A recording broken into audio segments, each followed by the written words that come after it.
Chapter 65. Swoosh, swoosh. The piercing sound lingered in the ears as rays of divine multicolored light rushed towards the shattered mountain like a meteor shower. Just now the treasure basin had just appeared. Even though it had gone far away, it shook the endless radiance and attracted all the spiritual weapons in the vicinity. Good fortune, good fortune. The fat Taoist was grinning from ear to ear. He threw down Yi Fan and nimbly soared into the sky, rushing towards the rain of light. At the same time, rays of divine rainbows appeared as all the cultivators in this direction rushed over to face the rain of light condensed by the spiritual weapons. However, this wasn't a banquet. The flying spiritual weapons were incomparably ferocious and pierced through more than a dozen people on the spot. They rushed past, leaving behind a pool of blood and a dozen or so corpses. The fat Taoist screamed miserably again and again as he scurried back. There was a golden short sword stuck in his butt, and his hand was firmly holding onto a shield as red as blood. Although he was grimacing in pain, there were no wounds on his body. After pulling out the golden short sword from his butt, no blood flowed out as if nothing had happened. He said, "It's very hard to stop a spiritual weapon if it doesn't stop on its own." Relatively speaking, he was considered lucky. Most of the people who rushed over just now were directly pierced through, and many of them died a violent death. Swoosh. The fat Taoist chased down again. The other cultivators also rode on their divine rainbows and pursued relentlessly, wanting to seize the spirit treasure. Right at this time, a lot of light rain flew over, and some of them directly landed on the nearby mountain peaks.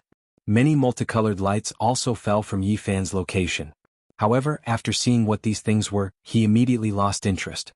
Most of them were the flying debris from the Demon Emperor's tomb. Many cultivators rushed over and searched the mountain peak while sizing up Yi Fan from time to time. Clang. Right at this time, another object fell from the sky and directly smashed onto the ground. As soon as Yi Fan picked it up, he was surrounded by a few cultivators. This made him very depressed because there was no way he could get anything today. Even if he was lucky enough to obtain 100 spiritual weapons, it would be difficult for him to protect them. Whoever wants it, feel free to take it. He directly threw the object in his hand on the ground. Who would want a piece of green iron? I thought it was some kind of treasure, but it's just a piece of scrap copper. Despite saying that, the cultivators picked it up and inspected it carefully. After determining that it was just a piece of scrap copper, they tossed it over to Yi Fan. You should keep it for yourself. Whose child is this? Running around at such a young age, he must be tired of living. The cultivators left in disappointment and rushed to the other peaks. Yi Fan grabbed the palm-sized copper plate from the ground and weighed it a few times. It felt very heavy, like a piece of broken utensil. Shwa shwa shwa. Another dozen or so cultivators descended and carefully searched the mountain peak. Then they took the scrap copper from Yi Fan's hands and examined it with their spiritual sense. Finally, they threw it to him and flew away. Just like that, a total of more than 10 groups of cultivators appeared on this mountain peak. Almost all of them checked the scrap copper in Yi Fan's hands and finally threw it back to him. Yi Fan was really speechless. This group of people wanted to dig 3 feet into the ground. They even checked the green copper in his hands so carefully. If he wanted to obtain a spiritual weapon today, it would be even harder than ascending to the heavens. Finally, the fat Taoist flew back with a big grin. He couldn't stop laughing. It seemed like he had gained quite a lot. Hey kid, what are you hiding? Don't run. Let this Tao Grandpa see if there are any demons or demons bothering you. This Tao Grandpa will help you subdue them. No matter what, I can't give you the treasure this time. Yi Fan put on an act and put the scrap copper in his arms. When the fat Taoist heard this, he immediately smiled and said, "This poor Taoist is indeed fated with little friend. I can help you subdue demons and demons for the 4th time. Don't give me that. If you want this treasure, that's fine too.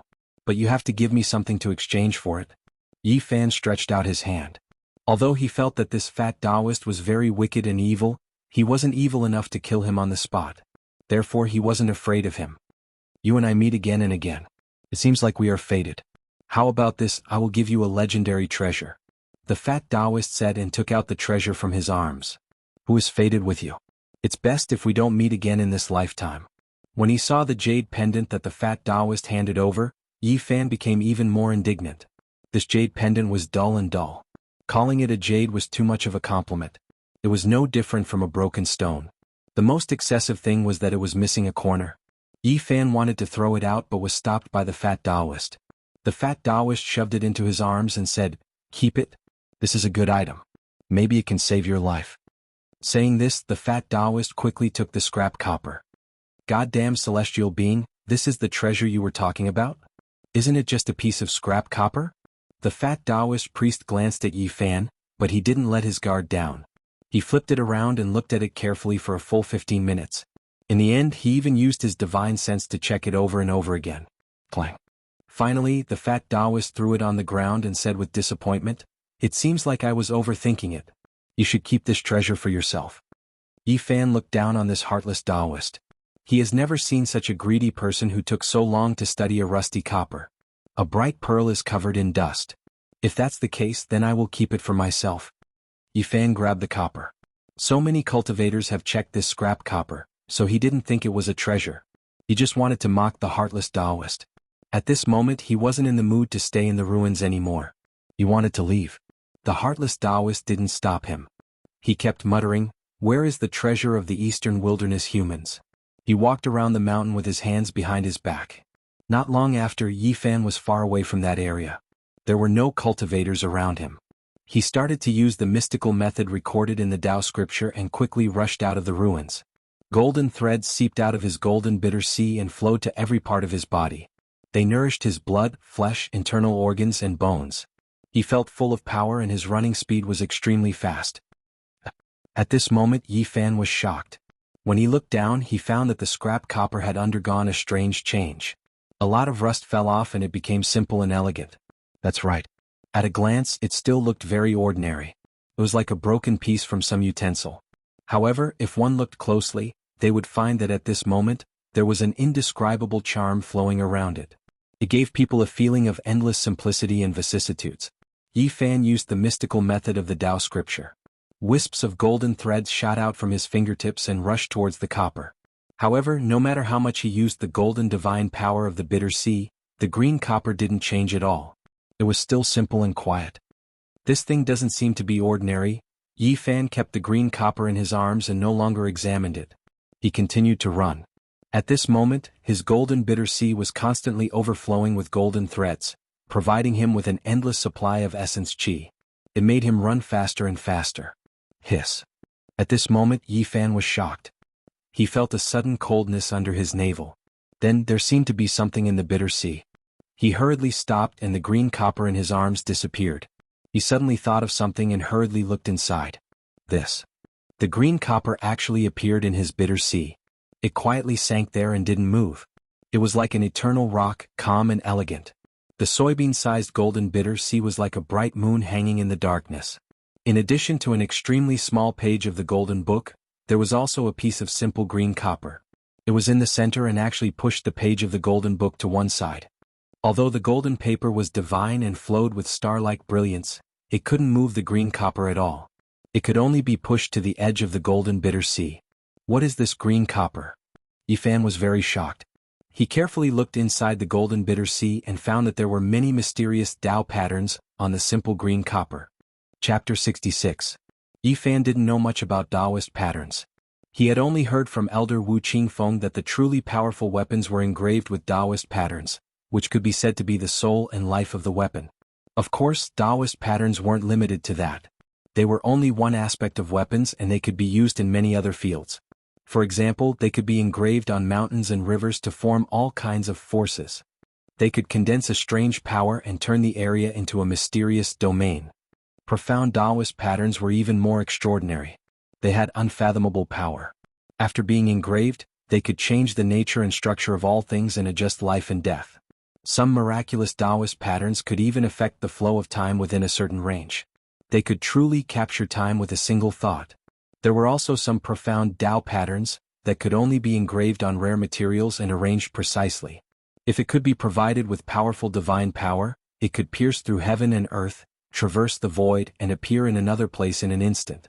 There were even more complicated Taoist patterns that could condense forces of nature, which possessed unimaginable changes and power. Of course, many powerful Taoist patterns weren't spread to the world. They were in the hands of the Holy Lands and the families of the clan of the ancients. They were kept secret and outsiders didn't know how powerful they were. There were only a few rumors about them. In fact, Taoist patterns were broad and profound, and they covered a lot of aspects. It was said that Taoist patterns were engraved by the great figures of the ancient times after they comprehended the nature of nature. They were passed down to the world and formed the current Taoist patterns. Ordinary cultivators couldn't come into contact with this field at all. Only when their strength reached a certain level could they study Taoist patterns. In a sense, Taoist patterns were engraved by the great figures of the ancient times. The more powerful the cultivator, the more they liked to study the Taoist patterns that were passed down to the world. There were no Taoist patterns on the surface of the mysterious green copper. There were only densely packed Taoist patterns on the fracture. They were complicated, profound, and unfathomable. It was impossible to understand them. Even though it was extremely mysterious, it had a kind of natural charm to it, causing one to be deeply moved by it. They look like natural things. Yi Fan said to himself. Elder Wu Qingfeng had once said that there were some precious treasures that had innate Tao patterns within them, and they weren't artificially refined. They were different and couldn't be replicated, and this was the source of their strength. Could it really be an innate Tao pattern? Yi Fan wasn't sure as he didn't know much about Tao patterns. He just had some doubts in his heart. Suddenly Yi Fan felt a strange fluctuation. He discovered that the road ahead had been cut off. It was hazy and he couldn't see the end. There was a strange fog shrouding the front. At the same time, he heard the deafening roar of the green serpent. The important figures of the Ji family of the clan of the ancients rode an ancient golden chariot and rushed past, their killing intent sweeping through the mountains. Seal the ruins temporarily. No one is allowed to leave. 9 flood dragons pulled the chariot and cut off the path ahead. The important figures of the Ji clan carved countless Tao patterns on the mountains and earth veins to cut off the path ahead. In another direction, 9 Qilin beasts pulled a jade carriage. They soared through the clouds and mists, their divine might overflowing into the heavens as they cut off the eastern path. At the same time, similar shouts came from other directions. The important figures sealed off the ruins and didn't allow anyone to leave. Yi Fan was startled and felt that something was wrong. He quickly stopped circulating the Tao scripture's mystical art. The golden sea of bitterness calmed down and then disappeared. The ruins immediately became noisy. Many cultivators didn't know what happened and thought that the important figures were going to start a massacre. What happened? Why didn't they let us leave? Many rogue cultivators felt very uneasy. Only those cultivators from the big sects were still calm and didn't show any signs of panic. The supreme treasure of the Eastern Wasteland human race hasn't appeared yet. The important figures are panicking. That's right. They blocked the path because they are afraid that someone will leave with the treasure. Even these 5 important figures can't find the supreme treasure of the Eastern Wasteland human race. Can others get it? Many cultivators discussed.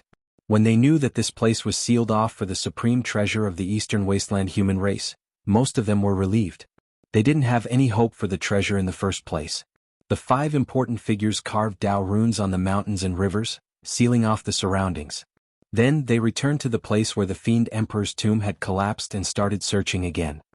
Why is the supreme treasure of our Eastern Wasteland human race silent?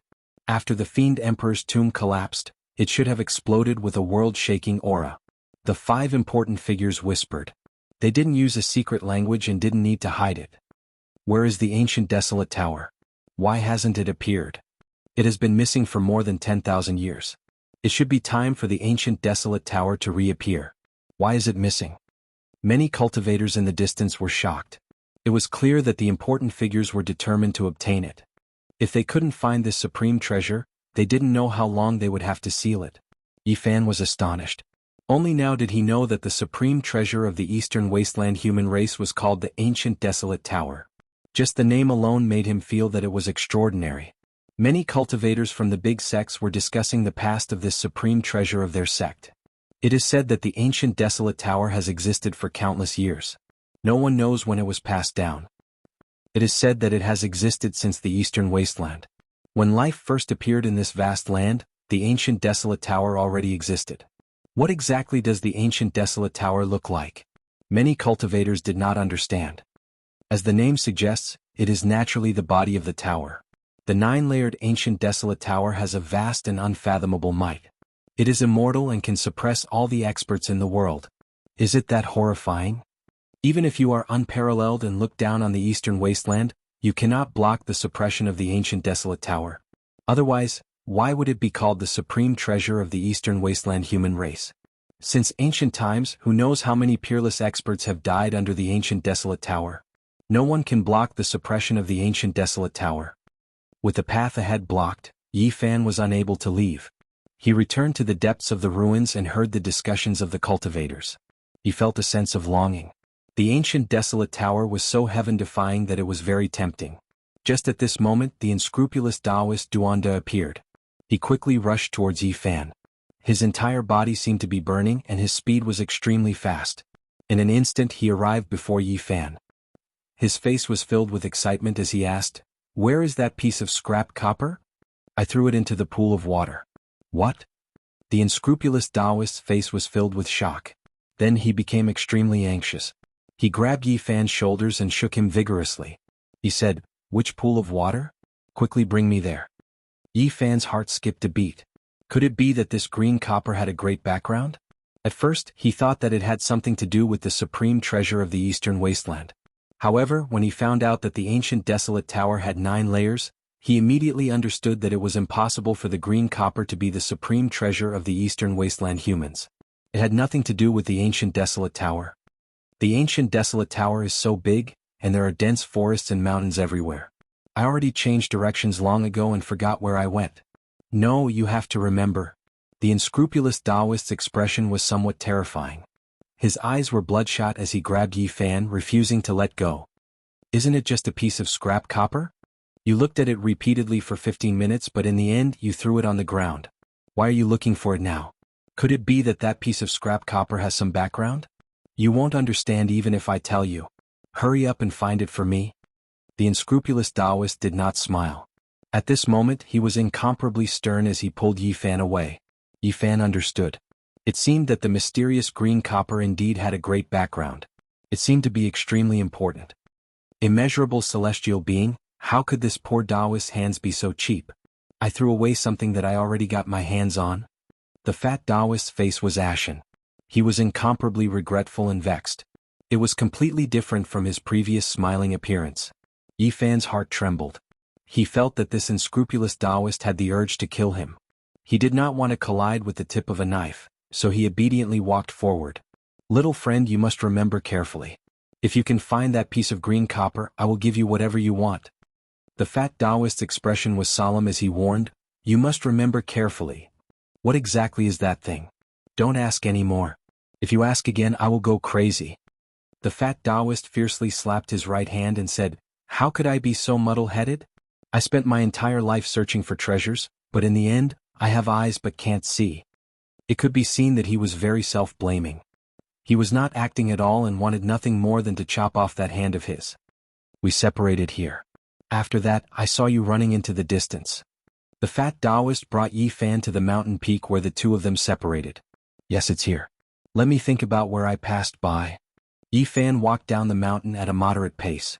The unscrupulous Taoist followed closely and did not rush him. He allowed him to think slowly. Yi Fan walked very slowly. He was thinking about how to get rid of this fat Taoist. Unknowingly, the two of them crossed over 3 mountain ridges. When they were climbing the 4th mountain ridge, Yi Fan revealed a joyful expression and said, "It's here." Looking at the direction his finger was pointing at, the fat Taoist's expression immediately became ugly. There was a deep and dark pond on this mountain ridge. It was as still as a stone without a trace of ripples. It emitted waves of heart-palpitating coldness. "Don't tell me that you threw the scrap copper into this pond." The fat Taoist's eyes shot out a demonic glow. Immediately Yi Fan's mind became absent-minded.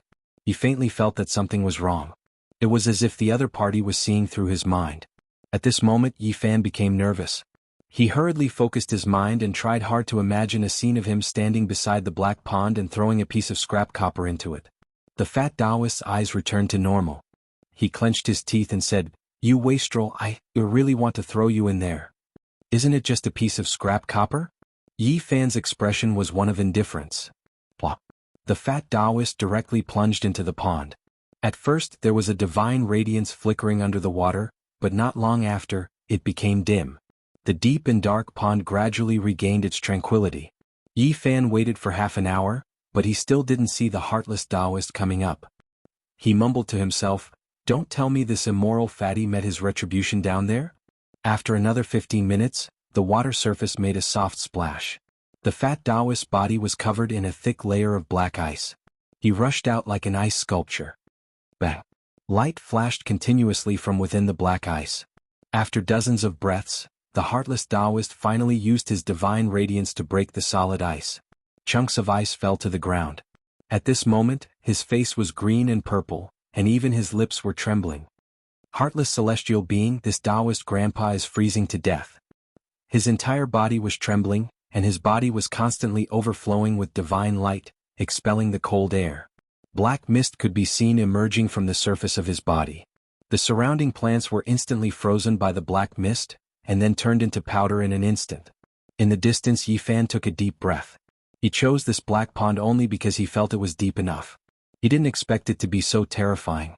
The solid ice that fell to the ground froze everything within a 10-meter radius. Many rocks were already cracked. Yifan was very far away, but he could still feel a bone-piercing chill. Taoist priest didn't get anything? I dove for several thousand meters and saw a broken monument along the way. On it, the words Nether Pond were carved. It was so deep that I couldn't see the bottom. I have no idea how deep this black pond is. Taoist priest, why did you throw it away in the beginning? Now you regret it, right? Say no more. Seeing the fat Taoist priest's flustered and exasperated expression, Yifan almost laughed out loud. He felt great in his heart, but his face revealed an incomparably nervous expression as he said, "Could it really be a treasure?" The fat Taoist priest's face was ashen. He angrily paced back and forth and said, "I don't have anything in common with you." Yifan tactfully walked to the side and plucked 2 wild fruits. He ate them with relish. Seeing that he didn't care at all and was still in the mood to eat wild fruits, the fat Taoist priest couldn't help but get angry. He said with a sullen expression, "You are the biggest prodigal son in the world. You actually threw it into the deep pond. I really want to kill you. Taoist grandpa, you threw it away first. Why are you blaming me now? Didn't you also treat it as trash in the beginning? I hate it." The heartless Taoist priest wanted to slap himself. Then he jumped into the deep pond again with a plop. This time it took more than 2 hours for the fat Taoist priest to rush out of the water. He had completely turned into a huge block of ice. It was flickering with black light and bone-piercing cold air. Yifan hid far away. This time, the heartless Taoist priest took a quarter of an hour to break out of the ice. His entire body was blackish purple, and all the pores on his body were spewing out black mist. A large area of the mountain ridge had been frozen into black ice. Countless vegetation had withered, and many mountain rocks had cracked due to the cold. After a long time, the heartless Taoist priest finally recovered and walked out of the ice region in a dejected manner. He sat on the ground and muttered to himself, "I hate it." At the side, Yifan was secretly pleased. Seeing this heartless Taoist priest so dejected, he felt incomparably carefree. Suddenly, the heartless Taoist priest seemed to have thought of something and jumped up in shock.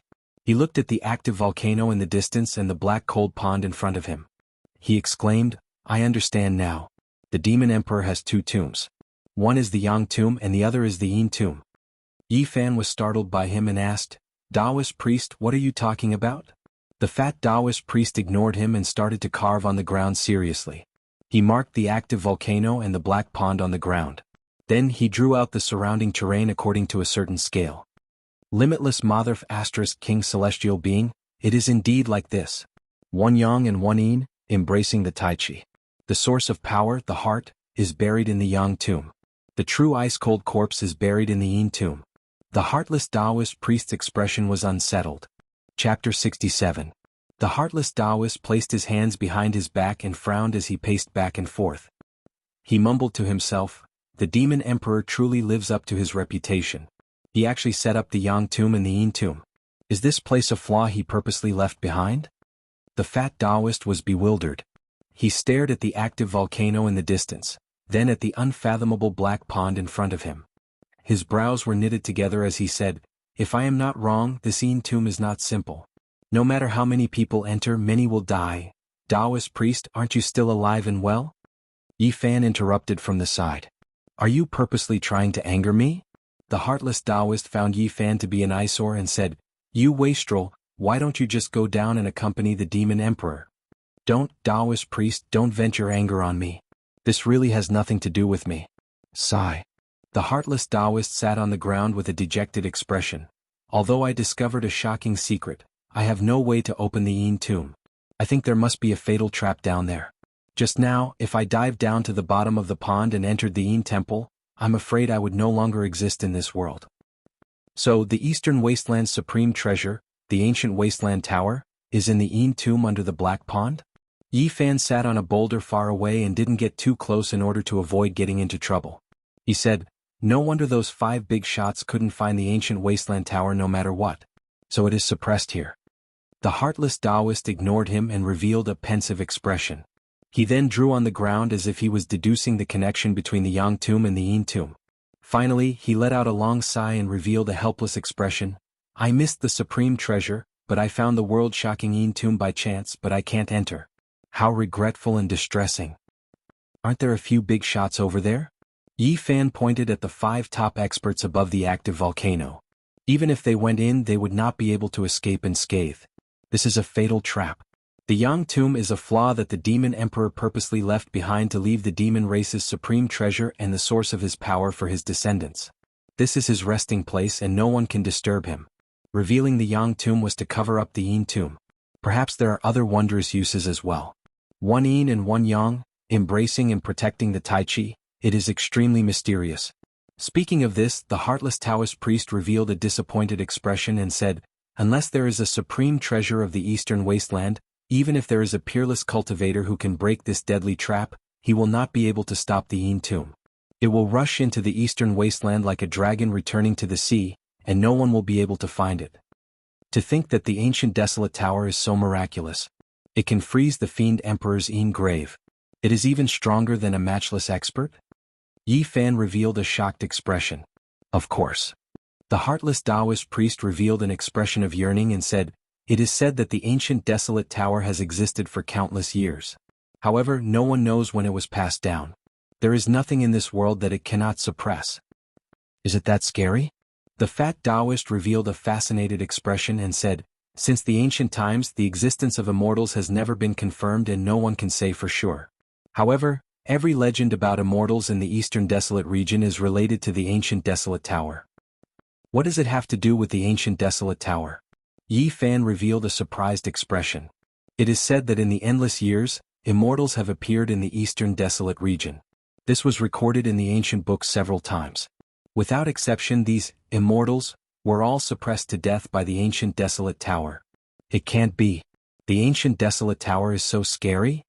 Yi Fan was shocked. The existence of immortals was not confirmed in the current world. However, one could imagine that if immortals existed, they would be above all cultivators in the world. Even so powerful, it was difficult to resist the suppression of the ancient desolate tower. This was really shocking. Of course it is. Otherwise, why would so many important people come here? I believe that before long, the leader of a holy land will come personally. After all, the Eastern Desolate region is too big. Some people will receive the news later. Once they know, they will definitely lay down Dao runes and travel through the void. What is the origin of the ancient desolate tower? Why is it so extraordinary and powerful? Yi Fan could not calm down. It is said that it already existed in the world before the Eastern Desolate region was born. No one knows its origin. What a pity. Taoist priest, you threw away the treasure that was already in your hands. You treated it like scrap metal. Yi Fan shook his head and sighed, putting on a show. Hearing this, the unscrupulous Taoist priest's face immediately turned very unsightly. It was even greener than green copper. He said angrily, "If not for you, I would have already obtained it." Taoist priest, you cannot say that. You were the one who threw it away first. What a pity for that ancient desolate tower. Who told you that it was the ancient desolate tower? When did I say that it was the supreme treasure of the Eastern Desolate humans? Yi Fan was very shocked. He said, "Since it is not the ancient desolate tower, why are you in such a rush? It is just a piece of scrap metal. I also feel that it has nothing to do with the ancient desolate tower." What do you know? You are just a wimpy brat. I can't be bothered with you. The unscrupulous Taoist priest was filled with anger. He was not willing to talk about the green copper anymore. Although Yi Fan looked like he was only 11 or 12 years old, he was actually more than 20 years old. Naturally, he was unhappy that he was called a wimpy brat. He said softly, "Damn. Or you telling?" The unscrupulous Taoist priest asked in bewilderment. "I'll be relying on you." Yi Fan was unhappy and replied in a very rude manner. "Relying on me? What nonsense are you spouting? I don't have time to bother with you. After saying that, the unscrupulous Taoist priest turned around and stared at the black pool in a daze. Taoist priest, since you do not dare to enter the Yin grave, why don't you tell me what is going on with the green copper? Let me know its origin. After all, I was the one who threw it out. You still have the cheek to say that. Hearing this, the fat Taoist priest was enraged. His eyes turned red. It seems like it is really not ordinary. I guess it is only slightly inferior to the ancient desolate tower. Yifan did not have any good intentions. He was purposely provoking the unscrupulous Taoist priest. Of course he did not dare to go overboard. Wimpy brat, you actually dare to play tricks on me? I will suffocate you to death. I will not tell you. The fat Taoist priest turned around and ignored him. Taoist priest, you are too unreasonable. You took 3 spiritual weapons from my hands. Now that I am asking you something, you are putting on such an attitude. The unscrupulous Taoist priest looked at Yifan and really wanted to strangle him to death. He said, even 10, 100, or even 1,000 spiritual weapons would not be able to exchange for the green copper that you threw away. Taoist priest, can you not be so angry? Didn't I just casually throw it into the black pool? Who told you to not tell me that it was a treasure? The unscrupulous Taoist priest felt more and more upset as he looked at this 11 or 12-year-old wimpy brat. In the end, he wanted to cry but no tears came out. He really wanted to chop off his hands. Why were his hands so despicable? Why did he not keep them back then? Unscrupulous celestial being. He let out a heavy breath and said, stop talking so much and be more obedient. Yifan shook his head and sighed. However, he felt very good in his heart. In just a short period of time, he had already made the unscrupulous Taoist feel endless regret. He had successfully evoked his negative emotions and had finally vented his anger. When Yifan did not say anything else, the fat Taoist priest spoke instead. It seemed like he felt that it was a pity. He said, who said that this green copper is inferior to the ancient desolate tower? 10,000 years ago, the eastern desolate continent nearly flipped because of this green copper. There was such a thing? Yifan revealed a doubtful expression. Yes, even when the ancient desolate tower was lost, there was no such turmoil. However, this green copper caused the entire eastern desolate continent to be restless. The ancient desolate tower can suppress immortals to death. Its might is unstoppable. It is already considered the treasure of the eastern desolate continent. Could it be that this green copper is more powerful than it? The fat Taoist priest said listlessly, the green copper is something of the Central Plains. When it was lost, all the top experts of the Central Plains came out and almost flipped the eastern desolate continent, southern mountains, western desert, and northern plains upside down. It was a great turmoil. Yifan heard this and gasped. He knew that the Central Plains was even more vast than the eastern desolate continent. Even if cultivators rode on divine rainbows, it would still be difficult to cross. If they wanted to travel from one end to the other, they could only carve Tao markings on the mountains and rivers, condense heavenly power, and travel through the void. It was rumored that there were many historical sites in the central continent. It was a place of great heroes and powerful individuals.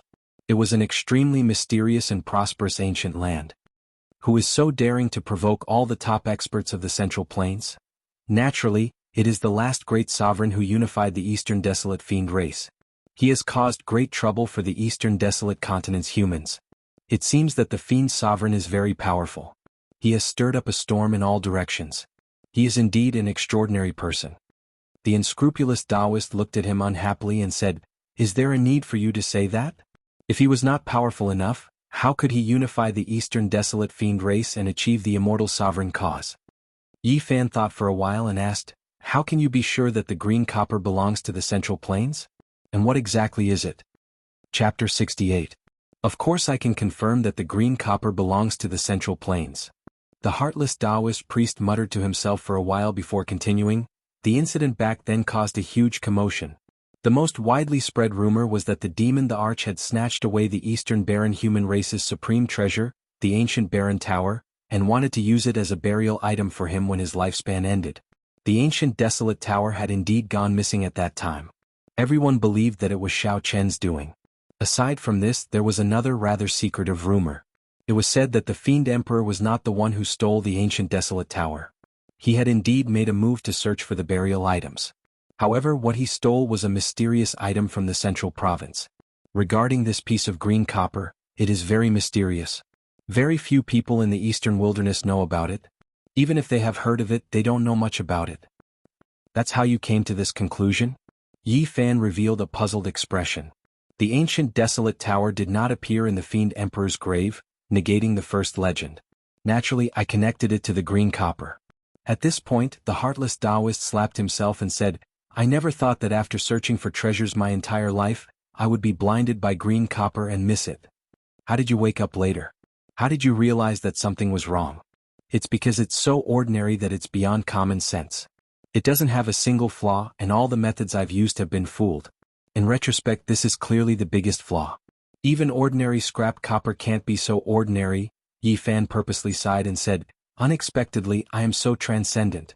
With a gentle shake of my hand, I tossed away an item comparable to the ancient desolate tower like it is an old shoe. It's a pity that no one has seen it. I believe that at that time, I must have been like a god descending to the mortal world. My beauty is peerless and unparalleled. Are you purposely trying to anger me? You're asking for a beating, aren't you? The heartless Taoist priest was so angry that his nose was almost crooked.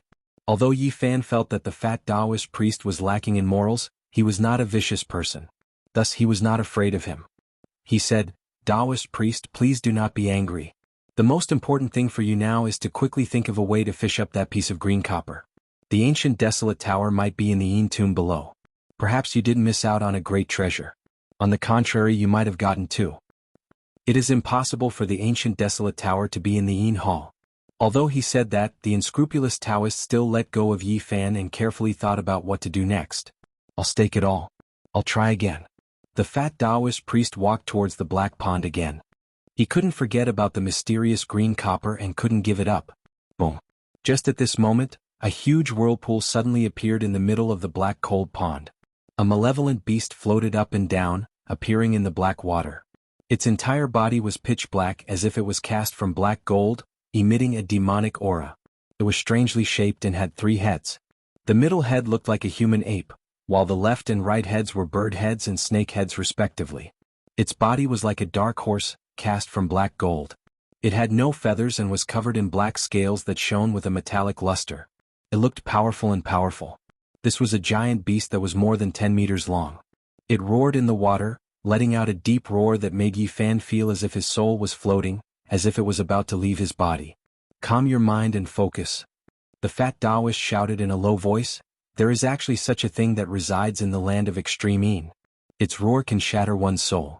It is an extremely powerful strange beast known as the golden crow ape. Although this malevolent and huge strange beast had 3 heads, only the ape head in the middle had intelligence. The bird and snake heads on the left and right could use divine abilities, but they didn't have any thoughts. The ape head in the middle was the leader, and that was why it was called the golden crow ape. However, there were also legends that the bird and snake heads that were cast from black gold could also awaken intelligence. Once the golden crow ape evolved to that level, it would be extremely terrifying. Unless a top expert made a move, it would be impossible to exterminate it. At that time, its magic power would reach the heavens. Yi Fan listened and memorized everything in his heart. He calmed his heart and focused his mind. After being enveloped by the radiance of the fat Taoist, his soul stabilized and no longer felt as if it was floating. Boom. At this moment, the golden crow ape suddenly floated up from the black water and stirred up a boundless black wave that rushed towards the fat Taoist and Yi Fan. The unscrupulous Taoist reacted quickly and drew a circle with one hand. A green light overflowed and immediately blossomed like fireworks. A dazzling and misty scene enshrouded him and Yi Fan. The black fog that could freeze rocks and the cold water were all blocked outside. At the same time, he drew in the air and wrote a big seal character. Surrender. The fat Taoist lightly shouted. The seal character in the air instantly became resplendent as if it was carved out of jade. It was tangible and flew forward with a swoosh. Bang. It solidly imprinted itself on the golden crow ape's body and emitted a hissing sound. Waves of cold black fog rose and gradually merged into the golden crow's body. Roar! The golden crow ape shook its body violently, and its 2 drooping heads slowly rose up. The bird head opened its beak and instantly spat out a blazing bolt of lightning, while the snake head stuck out its tongue and spat out a black flame. The air seemed to be scorched on the spot. Extreme Yin lightning and nether flame. The fat Taoist was shocked and hurriedly pulled Yi Fan back a few steps. He opened his mouth and spat out a small blood-colored shield. Specks of light flickered and spread out in the wind. It grew to a height of 4 to 5 feet and blocked in front of them. Bang bang bang. Lightning danced in the air and black flames burned. All of them collided with the blood-red shield and rays of sparkling red light flashed out. This golden crow ape is not simple. The bird head and snake head on the left and right seem to have gained intelligence before. However, they were pierced by someone and lost their intelligence. The fat Taoist revealed a solemn expression. If the golden crow ape's 3 heads had gained intelligence at the same time, then even a powerful cultivator would have to run if they encountered it. Fortunately, the 2 heads are not in a perfect state. He softly muttered to himself. The golden crow ape's powerful attack shook the red jade shield, but it still managed to block it in the end. At this time, a brilliant light rushed out from the fat Taoist's sea of bitterness. It was like a bright moon, bright and clear, and it charged straight at the golden crow ape. Bang! 2 rays of golden light rushed out from the eyes of the golden crow ape's middle head and shot onto the round moon-like jade plate. Both of them shook violently. The heartless Taoist revealed an expression of shock and said, "All 3 heads seem to have been heavily injured by someone. There are terrifying scars on them. It seems like it had successfully gained intelligence in all 3 heads in the past. If I encountered it at that time, I would have no choice but to run." Not only did the golden crow ape's left and right heads lose their intelligence, but the middle head had also suffered heavy injuries. It was difficult for it to reproduce its demonic might from the past and was gradually being suppressed by the heartless Taoist. Bang! But when the heartless Taoist wanted to restrain it, the golden crow ape struggled violently. Its entire body instantly burst out with a blinding golden light, and it broke free from the restraints and sank into the black pond. This thing is indeed terrifying. If all 3 of its heads were to recover, very few people would be able to subdue it. The fat Taoist revealed a solemn expression. At this moment, the bottomless frigid pond suddenly shook violently, as if something was about to rush out from below. It was much more violent than the golden crow apes. Boundless waves surged from the black pond, and black mist surged in all directions. The mist lingered around and it was bone-chilling. Many parts of the mountain were frozen and cracked, and many mountain rocks were turned into fine powder after the black mist blew past. "Taoist, didn't you say that the Yin tomb was hidden in the darkness and wouldn't appear? Why is it so terrifying now? Maybe I did something by accident just now and got into trouble. What did you do?"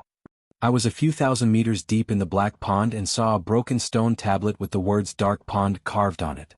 I pulled it out and threw it into the depths of the pond. I think after it sank to the bottom, it might have touched the demon Thearka's Yin tomb. "Taoist, don't tell me you smashed that broken tablet on the demon Thearka's Yin tomb?" At that time, who would have known that the demon Thearka's Yin tomb was at the bottom of the pond? Splash! Right at this moment, there was a splash in the black pond, and a group of Yin soldiers wearing black iron armor rushed out. They were all holding black Yin sabers in their hands and were emitting a deathly aura. "This is..." Yifan was astonished. The fat Taoist also revealed an astonished expression as he pulled Yifan backward and said, "What is going on? What is so strange about the demon Thearka's Yin tomb? Could there be a terrifying tomb guardian? What kind of living beings are these?" The water in the black pond surged, and a broken ancient war chariot emerged from the black pond one after another, carrying a carriage of Yin soldiers. They were wearing tungsten iron armor, and every part of their body was covered.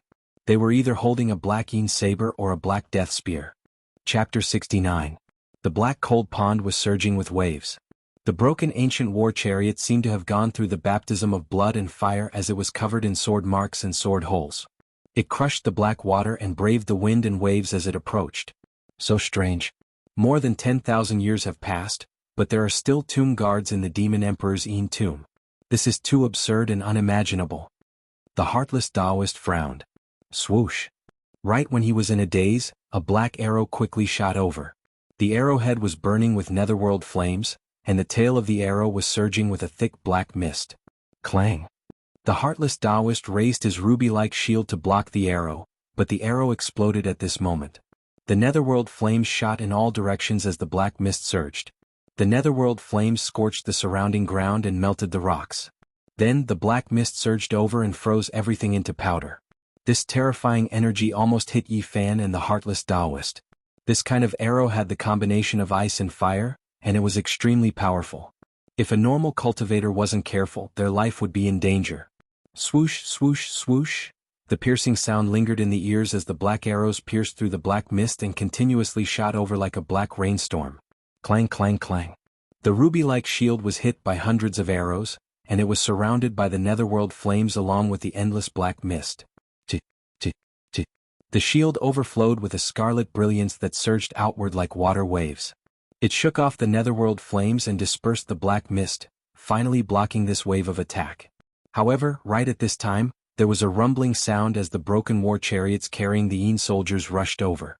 They had already landed on the shore and were about to crush their way forward. I want to see what kind of things you are. The heartless Taoist priest gnashed his teeth and spat out a green light from his mouth. It was an inch-long knife, and it shone with a green light. It unfolded in the wind and quickly grew to a length of half a foot. It looked like a pool of green water, sparkling and translucent, and emitted waves of cold air. After seeing this, Yi Fan clenched his teeth. This was the dagger he obtained, but it was stolen by this heartless Taoist and was now being used to fight against the enemy. The green dagger transformed into a green ribbon that charged forward, and it emanated strands of dazzling divine light that instantly obstructed a damaged war chariot. Soon after, the unscrupulous Taoist sea of bitterness blossomed, and a blood-colored bead rushed out. Scarlet light radiated in all directions, and waves of powerful divine power surged forward. The three ancient chariots were frozen in place on the spot, and they were unable to move in the slightest. At the same time, a shining purple thumb ring appeared on the unscrupulous Taoist's thumb, illuminating his palm and making it glittering and translucent. Kill? The heartless Taoist priest lightly shouted and raised his finger. Suddenly, the purple ring emitted thousands of auspicious lights and shot out sharp purple blades. Pu. The blades of light cleaved through the two dilapidated chariots and stopped a group of Yin soldiers in their tracks. Seeing all of this, Yi Fan cursed inwardly. He was the one who found these three spiritual weapons, but they were snatched away by the heartless Taoist priest. Now he was using them to fight the enemy. Chi. Just at this time, the spiritual green dagger pierced through 5 Yin soldiers and slashed one of the chariots into pieces. And at this time, the scarlet red bead also successfully restrained the 3 chariots. Good stuff. The unscrupulous Taoist priest sighed. In the end, all the broken chariots were slashed into pieces, and all the Yin soldiers were also nearly pierced through. The unscrupulous Taoist priest quickly rushed over and tore apart the black iron armor on their bodies to see what was inside. What made him dumbstruck was that after the first few Yin soldiers tore apart the armor, fine sand actually flowed out from inside. It was not a living thing at all. Soon after, he finally found a few Yin soldiers that were not fine sand. After careful inspection, he found out that they were actually the corpses of wild beasts that were sealed in ice. What's going on? The unscrupulous Taoist was extremely astonished and said, "Could it be that the Tao patterns are supporting them?" He quickly swept away the fine sand and sure enough, he found a small wooden tablet at the original place. There were complicated Tao patterns engraved on it. It really is so. Scattering sand to form soldiers and gathering corpses to form generals, good method. With that said, the unscrupulous Taoist priest revealed an excited expression and said, "These are all Tao patterns from tens of thousands of years ago. Maybe we can research something." He quickly blew away the fine sand on the ground and shattered the corpses. Then he collected all the wooden tablets and piled them up on the ground. Boom. At this time, a sound came from the icy black pond again. A demon general with a wolf's head covered in black gold armor slowly walked out. He emitted a dense death aura, and it was unknown how many times stronger than those Yin soldiers. This is the demon general that died in battle in the past, and he was also used. It seems like it is not the Tao patterns that are supporting his corpse. The unscrupulous Taoist priest revealed a pensive expression. The demon general slowly approached, and the ground trembled as the surrounding black fog surged. Not simple. At this moment, the unscrupulous Taoist priest's sea of bitterness blossomed with a dazzling green light. A large green flame surged forward and surrounded the wolf-head demon general. Bang! However, this demon general was not to be underestimated. He emitted a dense death aura that continuously pushed back the green flames. He has undergone a corpse transformation and gained a hazy intelligence. His demonic body is immortal, and he has produced a powerful death aura. The unscrupulous Taoist priest was shocked and felt that this was no small matter. He told Yi Fan to retreat while he took out a few spiritual weapons and supplemented them with the green flames. There is something strange here. Right at this moment, a cold and indifferent voice resounded. A young man in his 20s arrived on the mountain ridge and he said, "Very good. All of you can leave now. His gaze locked onto the wooden tablets on the ground that were inscribed with markings of the Tao, and then he stared at the demon general. The unscrupulous Taoist priest coldly glanced at him, but he immediately revealed a strange expression. The sleeves of this person actually had the symbol of the Wavering Light Holy Land. I am a disciple of the Wavering Light Holy Land. My master has ordered you all to leave immediately. The young man was extremely arrogant, as if he was born with a sense of superiority. He glanced at Yi Fan and found that there were no fluctuations of divine power, so he said, "If you don't want to die, then leave immediately." Bah.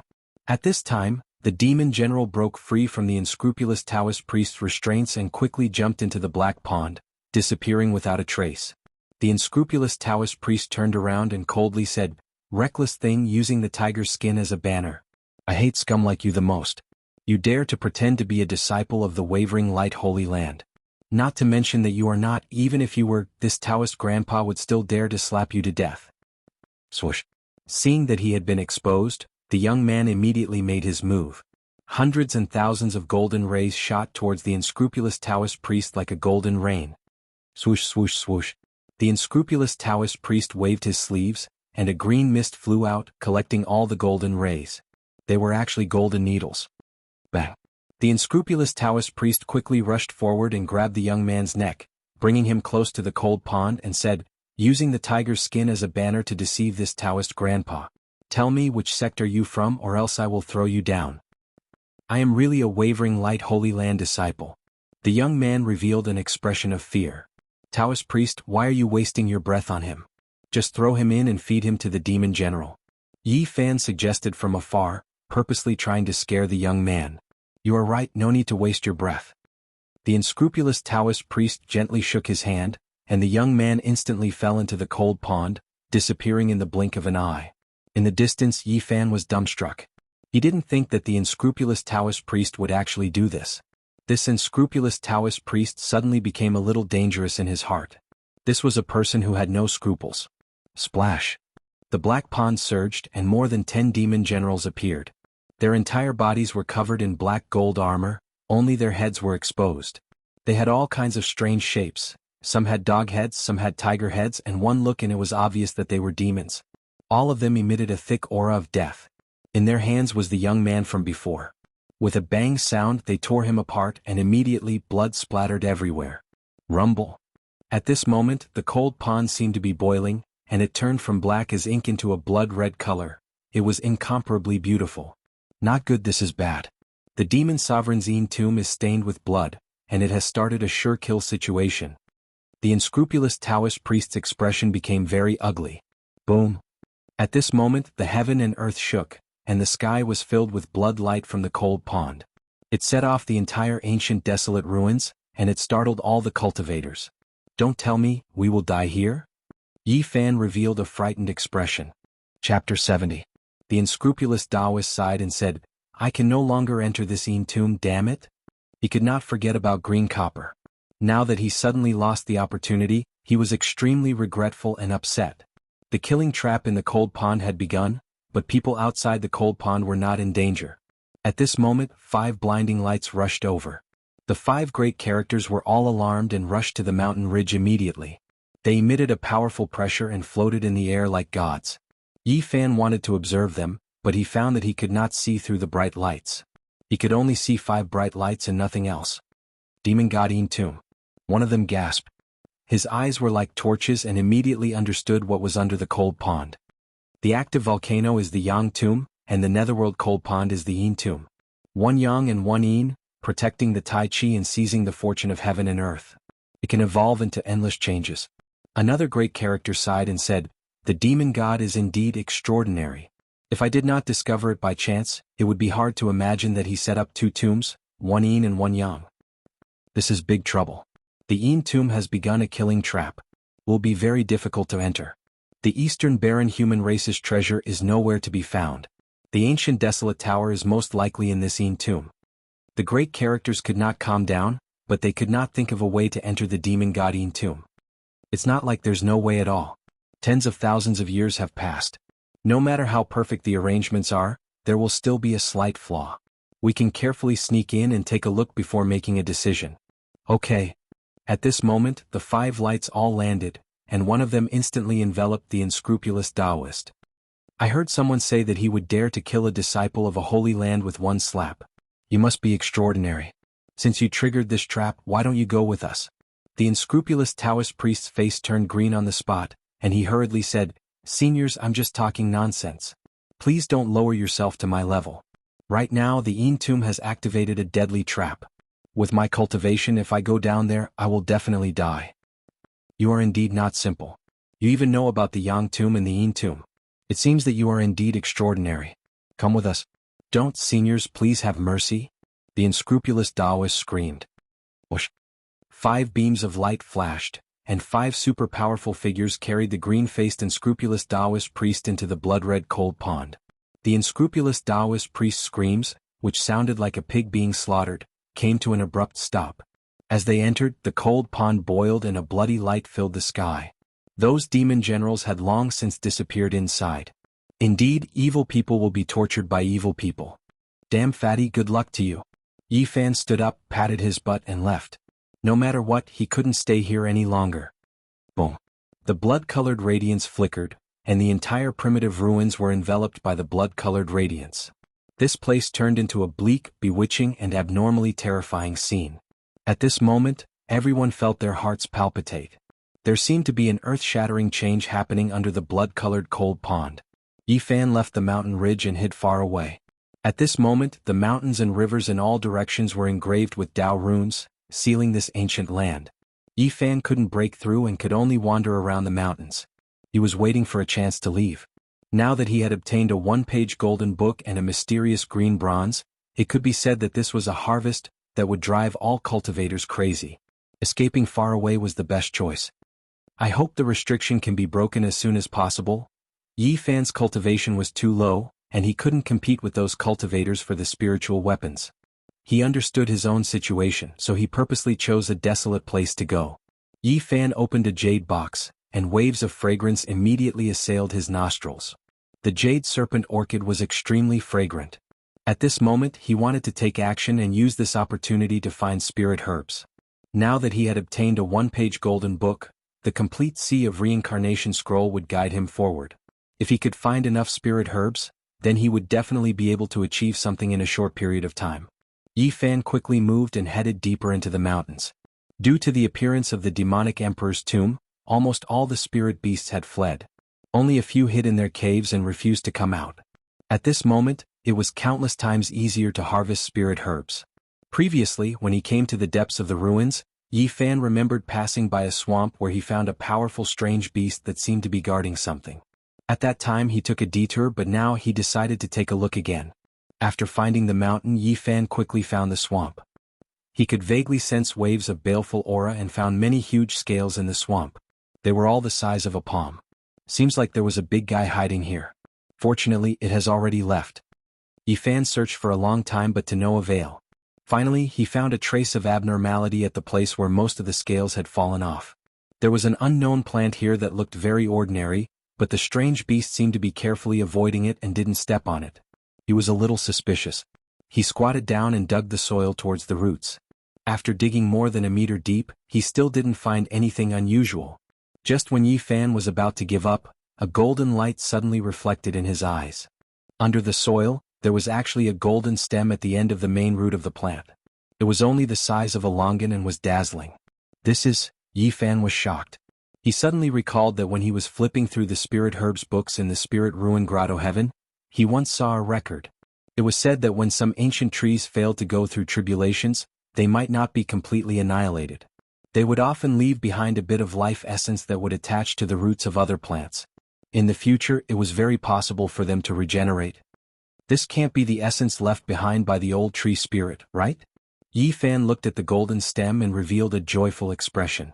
He then put it into the jade box. After that, he headed to the next location and soon arrived in front of a stone mountain. There was a huge black hole at the base of the mountain, from which a faint fragrance came out. A happy expression appeared on Yi Fan's face as he quickly walked inside. Suddenly, a deep roar came from the depths of the stone cave. At the same time, it was accompanied by waves of frightening killing intent. Yi Fan's body immediately stiffened. He hurriedly retreated as if he was flying away. Rumbling sounds could be heard as a wild beast poked half of its body out of the stone cave and continuously roared. It looked like a jackal, but there was not a single strand of hair on its body. There were many sharp black poisonous thorns growing out of its body, looking somewhat frightening. It was 7 to 8 meters long and had an extremely bloody killing intent. When it roared, its whole body constantly lit up with a black light, like a burning black flame. Yifan hid in the distance. With one glance, he knew that this wild beast was not something he could provoke. It was much stronger than the jade horn snake. This kind of aura was very frightening. The other beasts have all escaped, but it dares to stay. It must be extraordinary. In the end, Yifan did not find anything here and began to search other places. 4 hours later, he found another 3 kinds of spirit herbs. However, they were not very rare and were far less precious than the golden stem. Boom. Right at this time, a bloody light soared up from the cold pond. Several figures rushed up and engaged in an intense battle. There was actually a monster that was completely black and looked like a lion. However, upon closer inspection, it was not. It looked very much like the legendary Ho. It was fighting against a big shot and was not at a disadvantage. Who would have thought that the Demon Emperor's mount was frozen here? Its immortal corpse turned into a spirit corpse and actually became a tomb guard. Several big shots in the sky surrounded the monster and wanted to kill it. The legendary Ho's descendant is indeed extraordinary. It didn't follow the Demon Emperor for a long time, but it actually transformed into such an unbelievable realm. The black Yong beast charged unhindered, showing no signs of defeat. Several times, it almost charged back into the cold pond. Rumble. The cold pond seemed to be boiling as corpses of demon generals continuously rushed out. They were controlled by the Ho and charged into the sky. Even if we kill this Ho, we still can't break the Tao patterns laid down by the Demon Emperor. We can't truly enter the Yin tomb. In the distance, Yifan was very surprised. There seemed to be many strange things under the Yin tomb. Now, so many monsters were rushing out. Clang, clang, clang. Suddenly, waves of sonorous sounds came from all directions of the ruins. At first, it was like the vibration of metal and stone. Soon after, it was like a tsunami, boundless and rumbling. Then rays of divine radiance rushed out from all directions, and endless divine splendor submerged all directions. The Tao patterns laid down by the 5 big shots were forcefully broken by someone. This caused everyone to be shocked. Everyone knew that another supreme expert had arrived, and it wasn't just one person. They shattered the Tao patterns laid down by the 5 big shots and disintegrated the imperfect heaven's power. Then divine rainbows rushed in one after another. Countless cultivators rushed over, and there were several times more people than before. Meanwhile, the big shots who attacked in secret didn't show themselves, but it was obvious that they had already entered the ruins. Within the primordial ruins, with the cold pond at the center, bloody mists drifted about, becoming more and more demonic. Countless monsters rushed out and more cultivators gathered. No one left and even more sects rushed over. The restrictions in all directions were broken, and Yifan was overjoyed. He could finally leave. At this moment, his golden bitter sea contained green copper. It was both a great fortune and a boundless calamity. If someone found out, he would instantly fall from heaven to hell. He decided to leave this ruin immediately. Let's fight. Fight until the sky falls and the earth cracks. Ghosts crying, gods howl. It's none of my business. Yifan quickly went away. When he was about to walk out of the ruins, he looked back and said, "Walk your own path. Let others find the treasure." If the heartless Taoist knew the truth and heard his words, he would definitely vomit blood and skin him alive. Of course, if other cultivators knew the situation, they would be even worse. Chapter 71. Yifan believed that in the next few days, this place would not be peaceful. There would be many battles and more eastern wasteland sects would arrive. The entire ruins would be stirred up by the fiend monarch's Yin tomb. Looking back, one could still see the bloody light soaring into the sky from the direction of the ruins. Whether the ancient wasteland tower is in the Yin tomb or not, it has nothing to do with me. Yifan was already very satisfied. Right now, he needed to find a peaceful place to calm down and cultivate. The strange beasts and birds gathered at the edge of the ruins had already dispersed. When Yifan walked out, he did not see any ferocious beasts or birds. At this moment, the sky was filled with stars and the moon hung high in the sky. Night had already fallen. When Yifan passed by the spirit ruin paradise, he did not hesitate and left with large strides. It was time to leave. Although he had left behind some broken Buddhist artifacts from the Great Lane Temple, he did not plan on going back to retrieve them. If he ran into Elder Han, it would be troublesome. The most important Bodhi seed was with him. Even if he temporarily lost those broken Buddhist artifacts, he did not feel it was a pity. After all, his life was more important. Yifan was very fast. He rushed out of this mountain range overnight. The danger zone behind him was getting further and further away. However, he did not truly relax. 3 days later, Yifan appeared 2,000 kilometers away. Along the way, he had been eating and sleeping in the open, moving cautiously and stealthily. He had almost never entered a city, always walking in the wilderness. Only now did he let out a sigh of relief, his heart gradually calming down. It was already late at night. The clouds covered the moon and stars. It was exceptionally dark. There were many lights in front of him. A small town was in sight. Yifan felt that he had reached a safe area and there was no need to run anymore. He walked forward with large strides. When he got closer, he discovered that this could only be considered a small town. At this moment, most of the people were already asleep. Only a few lights were still flickering. Yifan walked into the town and circled around. Finally, he found a small shop in a remote corner that was not closed yet. This was a very small restaurant. There were only 7 or 8 tables inside. The tables and chairs were clearly quite old. They were all polished and had a glossy luster. They looked antique and very clean. "Uncle, what food do you have? Quickly bring some over." The shopkeeper was an old man with white hair. His face was full of wrinkles and he looked like he had been through a lot. His clothes were patched up and he didn't seem to live a good life. The old man was somewhat surprised to see an 11 or 12-year-old youth walking out alone at night. However, he still replied with a kind smile, "There is only half a roast chicken, half a plate of beef and some steamed buns." "All right, bring it over." "Wait a moment, I'll heat it up for you." The restaurant was too small, and the old man's living conditions were not very good. He was the shopkeeper, the waiter, and the chef. Not long after, a fragrant roasted chicken and half a plate of braised beef were served. Yifan's saliva almost flowed out. Over the past year, he and Pang Bo had been vegetarians. There was almost no meat in the spirit ruin grotto heaven, so the simple food in front of him made his stomach growl. He quickly grabbed the bowl and chopsticks, bit the snow-white steamed bun, tore off a chicken drumstick and started wolfing it down. At this moment he felt that the most delicious food in the world was nothing more than this. All the delicacies of the land and sea were pushed aside and were far less satisfying than the few dishes in front of him. Don't rush. Eat slowly. Drink some soup to moisten your stomach. Don't choke. The old man brought over a bowl of hot soup and kindly reminded, "Thank you, uncle. Your culinary skills make my appetite growl in admiration," Yifan said with a lisp while stuffing food into his mouth. Judging from Yifan's attire, he didn't look like a child from a poor family. However, at this moment he was wolfing down the food. The old man was somewhat surprised. He rolled up his patched sleeves and picked up a rag to wipe the already clean table and chairs. He smiled and shook his head. "You're too hungry. Now, no matter what you eat, it'll be very fragrant and sweet."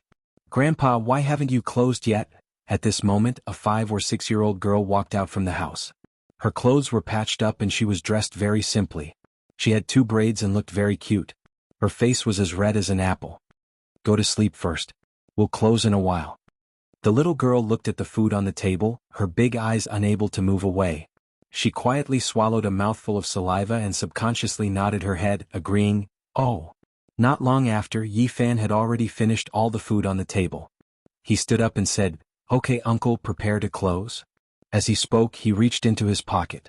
However, he felt a little awkward. He had forgotten that he didn't have any money, nor did he have any gold or silver items. He couldn't pay the bill. "Little brother, are you having a hard time with money?" The old man was experienced and immediately saw through his embarrassment. I really didn't bring any money." "Ah, here comes another bad guy." The girl next to him widened her eyes and looked like she was about to cry. She stared at Yifan and said, "You guys are too bad. You eat for free all day and only know how to bully me and Grandpa. We can't even eat for ourselves." As she said that, she looked at the chicken bones on the table. Her eyes immediately turned red. "Grandpa said that if there were no customers he would leave a chicken leg for me. In the end, you're eating for free and are also here to bully us." The 5 or 6-year-old girl pouted, her long eyelashes trembled, and tears immediately rolled down her cheeks. Her rosy cheeks were covered in tears, and she used her patched sleeves to wipe her tears. It was obvious that their living conditions weren't very good. They were often bullied. "Little sister, don't cry." Yifan was really embarrassed and ashamed. This old and young pair didn't seem to have it easy. Their lives had already fallen into a predicament. "It's okay. Little brother, don't blame yourself. I can see that you're different from those hooligans. You're not someone who eats for free. You must have really forgotten to bring money. The wrinkled old man pulled the girl aside and said, "Don't cry. Grandpa left you a piece of chicken and half a steamed bun. I won't let you go hungry." "Grandpa." The girl immediately cried and said, "I'm not doing it for myself. It's because Grandpa hasn't had dinner either. We've been bullied by those bad guys all day. We don't have any savings left. What should we do every day like this?" When Yi Fan saw that the old man and the young man's clothes were all patched up, and when he heard these words, he felt his heart ache. His heart was deeply touched and his nose felt a bit sour. The ordinary life of an ordinary person was full of bitterness and sweetness. This old and young pair's affection and helplessness touched him for a long time. "Little sister, don't cry. I'm not a bad person. Although I don't have money, I have some things here that should be enough to make up for this meal." Yi Fan took out a small jade bottle. It was a bottle of 100 herbs potion that he had exchanged for in the trial outside the ruins. "This is a good piece of jade. It's too expensive. I can't accept it." The old man shook his head and said, "Everyone has difficulties. Little brother, if you pass by this place in the future, just make up for it." Yi Fan sighed. The old man's life was so poor, but he still had such a strong character. He felt a trace of respect for him and said, "Please accept it. This is nothing to me. It's too expensive. I really can't accept it. Everyone has difficulties when they are outside. Little brother, you don't have to blame yourself." The old man's hands were full of calluses. He firmly pushed the jade bottle back. Yi Fan saw that the old man refused, so he could only take it back. "Since you don't want it, I'll stay and help you do some manual labor." At this moment he had nowhere to go. He found that the old man was very simple and kind, so he decided to stay for the time being. He would concentrate on his cultivation and help the old man along the way. The 5 or 6-year-old girl lowered her head and looked at her toes. Her big eyes were red. She whispered, "We don't even have food to eat." Yi Fan squatted down and touched the little girl's head with pity. He said, "I won't be a burden to you." Chapter 72. The old man declined several times and didn't need Yi Fan to stay. He said that if he passed by this place in the future, he would just have to pay for this meal. "Old man, I have no home right now. I don't have anywhere to go. Please let me stay. I will be of help." "Big brother, you don't have a home?" The little girl was innocent and adorable. The tears on her face hadn't dried up yet. She looked up at him with a sympathetic expression. In the end, the old man allowed Yi Fan to stay. He cleaned up a room in the backyard and told him that he could leave at any time. At night, Yi Fan tossed and turned, unable to sleep. He finally got up and quietly went to the roof. He laid there and looked up at the sky. At this moment, the clouds had already dispersed. The bright moon hung high in the sky, sprinkling down moonlight like a thin mist. The sky was dotted with stars, shining like diamonds. The affection between the old man and the little girl inadvertently touched something hidden in the deepest part of his heart. The kind faces of his parents appeared in his heart from time to time. "How are you guys?" Yi Fan looked up at the starry sky as if he wanted to pass through the endless starry sky to reach the other end of the starry sky and return to his parents' side. Every time he thought of his parents, his heart couldn't calm down. Suddenly missing his aged parents must be very sad. For his parents, losing their only son in their old age was a kind of unbearable pain. Thinking of his parents' sadness, Yi Fan felt distraught. He wished he could immediately return to their side to calm their hearts and show a smile. However, they were separated by endless starry sky. The distance was so far. How could he go back? His heart was filled with a sense of helplessness. He could only stare blankly at the starry sky. Every time he thought of his parents' mood, Yi Fan would be very worried. Ever since he came to this world, he had always hidden his longing for them. He didn't dare to easily touch or recall them. Every time he was touched, he couldn't calm down. "No, I must think of a way to go back. I can't let my parents who raised me wash their faces with tears in their old age." Yi Fan suddenly sat up and said to himself, "There must be a way. I must go back." In the primordial ruins, he saw those cultivators flying in the sky and burrowing into the earth. He saw the matchless divine might of the 5 great characters. It made him feel the power of cultivators. Maybe one day, when he was strong enough, he would be able to cross the endless universe and return to his hometown, return to the side of his parents. After witnessing the terror of cultivators with his own eyes, Yi Fan felt a glimmer of hope in his heart. He felt that the way home was not completely cut off. Perhaps there was still hope. "I want to become stronger. I want to rush out of this starry sky. I want to go home and never let my parents cry again." I want them to smile in their old age. Yi Fan's words became more and more resolute. He was building up his confidence. I can definitely do it. I must do it. I want to return to their side. Sadness and worry were of no use. Yi Fan slowly adjusted his state of mind and gradually calmed down.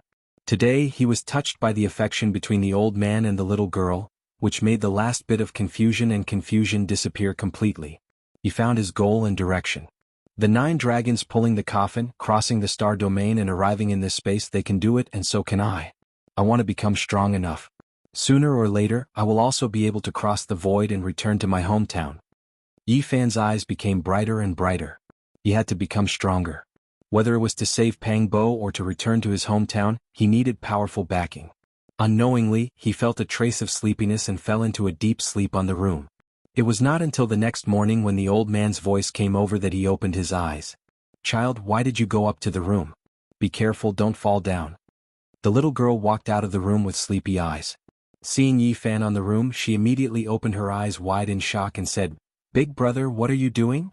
Facing the puzzlement of the old man and the little girl, Yi Fan felt a little awkward and said, It was too hot last night, so I came up to the room to cool down and accidentally fell asleep. After Yi Fan finished washing up, the old man called him to eat. There was a small bowl of white rice porridge and a plate of salted vegetables. It was very simple because their conditions were really limited. The little girl was very sensible and had already set up the bowls and chopsticks. Then she ladled a bowl of white porridge for Yi Fan and a full bowl for her grandfather. However, when it was her turn, she only ladled a little. Originally, she used a small bowl, but it was so little that she finished in a few mouthfuls and put down the bowl and chopsticks. Why did you eat so little? The old man asked her. Although the little girl was wearing patched clothes, she was as beautiful as a delicate porcelain doll. She patted her little belly and said, I'm full. Nonsense, you only ate a few mouthfuls, how can you be full? I'm really full. Last night I ate the chicken that Grandpa left for me and half a steamed bun, so I'm still not hungry. As the little girl spoke, she picked up her little bowl and prepared to wash it. The old man pulled her back, filled her little bowl with white porridge and said, Good girl, you are still growing, so you need to eat more. Don't worry, we still have rice at home. I'm not worried, I'm really full, Grandpa, you have to eat more? The little girl poured a lot of white porridge from her little bowl into the big bowl of the old man. The old man couldn't stop her, so he didn't say anything and just sighed. Grandpa, will those bad people come today? The little girl's blushing face revealed a trace of fear, and her voice was very tender as she said, They have already taken our restaurant, and now they come here every day to cause trouble. We can't do business at all and now we can't even eat. Why won't they let us go? It's okay, you don't have to worry, as long as Grandpa is here, you won't be hungry. The old man touched her head, and then added some white porridge to the little girl's bowl. Yi Fan didn't say anything and silently finished this simple breakfast, but his heart couldn't calm down. The old man's surname was Jianghu, which was a very old surname, and if traced back it would be very big, but the old man was very ordinary, just one of the many living beings, and now his life was very difficult. The sensible and beautiful little girl was called Ting Ting. Her parents passed away 2 years ago, leaving her and the old man to depend on each other. Yi Fan didn't say much, and after eating breakfast he said to the old man, Uncle, I'm going out for a walk. You are unfamiliar with this place, so be careful. The old man warned. This town couldn't be said to be big, but it couldn't be small either. There were more than 1,000 families and close to 5,000 people. At the most prosperous crossroads there were a few restaurants and inns, and most of the grocery stores were also concentrated there, and the other places were mostly residential areas. Yi Fan walked around the town and then walked out of the town. Many fields were close to the town, and in the distance was a mountain forest, where hunters went hunting every day. Yi Fan walked into the mountain forest, and the deeper he went, the more surprised he was. Standing on a high mountain, he looked into the distance, and found that the mountains in the distance were undulating, the fog was hazy, and the primitive old forest seemed to have no end. Roar! Waves of roars came from the depths of the mountain forest, but Yi Fan didn't worry, and instead revealed a happy expression. This town could indeed let him cultivate in peace. Not only was it peaceful, but it was also close to the mountains, and there were definitely strange beasts and spirit herbs, which were all things he needed. Yi Fan walked around the mountain for less than half a day, but he didn't go too far. He had plenty of time in the future, so there was no need to rush. When it was close to noon, he began to walk out, and along the way he met some hunters and some herb gatherers. The life of ordinary people is really not easy. Yi Fan sighed. He found that a few hunters were carrying some game, and at the same time, a bloody corpse, and walking towards the town. It must have been killed by a large beast while hunting. In the distance, a few roe deer were drinking in the mountain stream, and Yi Fan silently went around them, and then threw a mountain rock in his hand, and with a bang, a roe deer was smashed into the stream. After that, he hunted another roe deer in the mountain forest, and only then did he walk back. On the way, some hunters saw an 11 or 12-year-old youth dragging a roe deer, and all of them revealed a surprised expression. Yi Fan didn't mind. He was going to live in this town for a long time, and these things were unavoidable. When it was close to noon, Yi Fan returned to the town and sold the roe deer to a butcher, then went to buy some rice and noodles, and brought the roe deer to Uncle Jiang's small restaurant.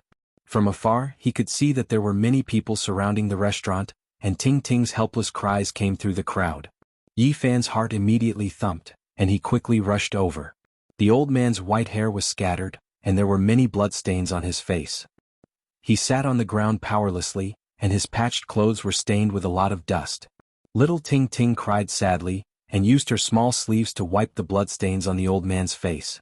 She cried at the people in front of her who were speaking viciously. "You are bad people, you robbed Grandpa's restaurant, and now we don't even have food to eat, and you still won't let us go." A middle-aged man with a yellow face squatted down, and forcefully poked little Ting Ting's forehead, causing her to fall to the ground, and said, "What do you know, little brat? If you have something to say, then come at me. Don't treat a child like this." Uncle Jiang protected Ting Ting behind him, and wiped the bloodstains on his face. "What do you want?" "We don't want anything, we just came here to eat, and you actually said that there's no food? What do you open a restaurant for? If that's the case, then just directly close it. Bad people, you come every day to eat for free, where do we have the money to feed you?" Little Ting Ting cried behind Uncle Jiang. There were many people in the crowd who couldn't stand it anymore, but they didn't dare to come forward and could only persuade Uncle Jiang. "Elder Jiang, just close this small restaurant and leave with your granddaughter." "That's right, there are cultivators in their family, how can we mortals afford to offend them? You two should quickly leave. Even though we have to leave our homes, it's still better to leave. What are you guys talking about?" The middle-aged man with a yellow face stood up, and his gaze swept across the surrounding people. Those voices immediately became silent. Yi Fan's anger surged, but he didn't immediately make a move. There were cultivators in their family, and he was afraid that if he acted rashly, he would harm the grandfather and granddaughter instead. Of course, he definitely wouldn't let these people go. Not making a move now didn't mean that he wouldn't make a move later. At this time, the middle-aged man and a few others swaggered away. The surrounding people all came forward to persuade Uncle Jiang, and among them little Ting Ting's heartbroken sobs could be heard. Only after a long time did the crowd gradually disperse. Little Ting Ting's eyes were red as she helped the old man up, and they walked towards the small restaurant. Seeing such a kind old man in his twilight years being bullied like this, and seeing little Ting Ting who was covered in patches, crying so sadly, Yi Fan felt extremely angry. He looked in the direction where the people left and clenched his fists tightly. Chapter 73. It was already close to noon and the small restaurant was deserted. There were no customers at all and only little Ting Ting's sobbing could be heard. Yi Fan pushed open the door and walked in while dragging the deer and carrying the rice noodles. Little Ting Ting's eyes were red and she was using a hot towel to carefully wipe the old man's wound. Her heart ached and she cried while wiping. There were bruises on the old man's wrinkled face. Blood flowed from his mouth and nose, and even his white hair was stained with blood. How could these bastards have the heart to do this? Yi Fan felt a wave of pain in his heart. A kind-hearted old man with one foot in the grave suffered such a vicious attack. It was truly infuriating. Little Ting Ting was so cute and sensible. She was only 5 or 6 years old, but she was also poked on the forehead and fell to the ground. At this moment, her face was filled with sad tears. It was truly heart-wrenching and pitiful. "Big brother?" Seeing Yi Fan return, little Ting Ting's tears rolled down again and she began to cry loudly. "Good Ting Ting, don't cry. Grandpa is fine." The old man hurriedly comforted Ting Ting and used his calloused hands to wipe away her tears. Then he looked at Yi Fan in shock and said, "This deer and the rice noodles? I caught the deer in the forest and the rice noodles were exchanged for with a deer." Yi Fan put down these things and took out a small jade bottle. He pulled out the stopper and poured out a bit of 100-grass liquid. Then he smeared it on the old man's wound. "You only ate a meal from us, you don't need to be like this." The old man was not good with words. He was very grateful but couldn't say anything. "Uncle, you don't need to say anything. A meal is indeed nothing, but the thought and friendship is very important." Speaking to this point, Yi Fan squatted down and helped Ting Ting wipe away the tears on her face and said, Ting Ting, don't cry. I will stay here in the future and won't let you feel wronged. Big brother? Little Ting Ting's eyes turned red again. Her long eyelashes trembled and tears fell down. She looked down at her patched shoes and said in a small voice, but, those bad people will come again and bully us. Don't be afraid, Big Brother won't let those bad guys bully Ting Ting anymore. Yi Fan patted her head in pity. Such a cute and sensible little girl was bullied and humiliated like this. It was really hard for him to calm down. Child, don't act recklessly. The old man, who was weather-beaten, could feel Yi Fan's anger. He was afraid that this young man would cause a disaster due to his impulsiveness and get himself involved, so he said, we can't afford to offend them. There are cultivators in the Li clan. They are not people that we mortals can afford to offend. The old man let out a long sigh and said, I'm already so old and I really don't want to leave my hometown. After all, I've lived here for dozens of years and the older one gets, the more nostalgic they become. I have an unforgettable feeling for this place. But now I have no choice but to leave. For Ting Ting's sake, I've decided to give up everything here. Even if I have to beg for food and leave my hometown, I won't stay here any longer. Grandpa. 2 streams of tears appeared on Xiao Ting Ting's face. Good girl, Ting Ting, don't cry. Uncle, don't say things like leaving your hometown first. After comforting Xiao Ting Ting, Yi Fan said to the old man, don't worry, I won't cause any trouble. First, close this shop and I'll think of a plan. If I really can't think of anything, I'll leave with you. Yi Fan deeply knew that mortals have many unfortunate things. The most painful thing was losing one's son and leaving one's hometown. The old man had already lost his son, and now he was being forced to leave this small town. It was easy to imagine the pain in his heart. He really didn't want to see this pair of grandfather and granddaughter suffer misfortune. Tell me in detail, what kind of background does the Li clan have? Child, what are you going to do?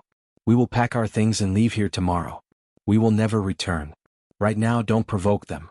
I'm not an impulsive person, don't worry. In the end, under Yi Fan's constant questioning, the old man finally told him some things. The Li clan was one of the largest clans in this town. Apparently, 3 or 4 people in the clan were cultivating outside.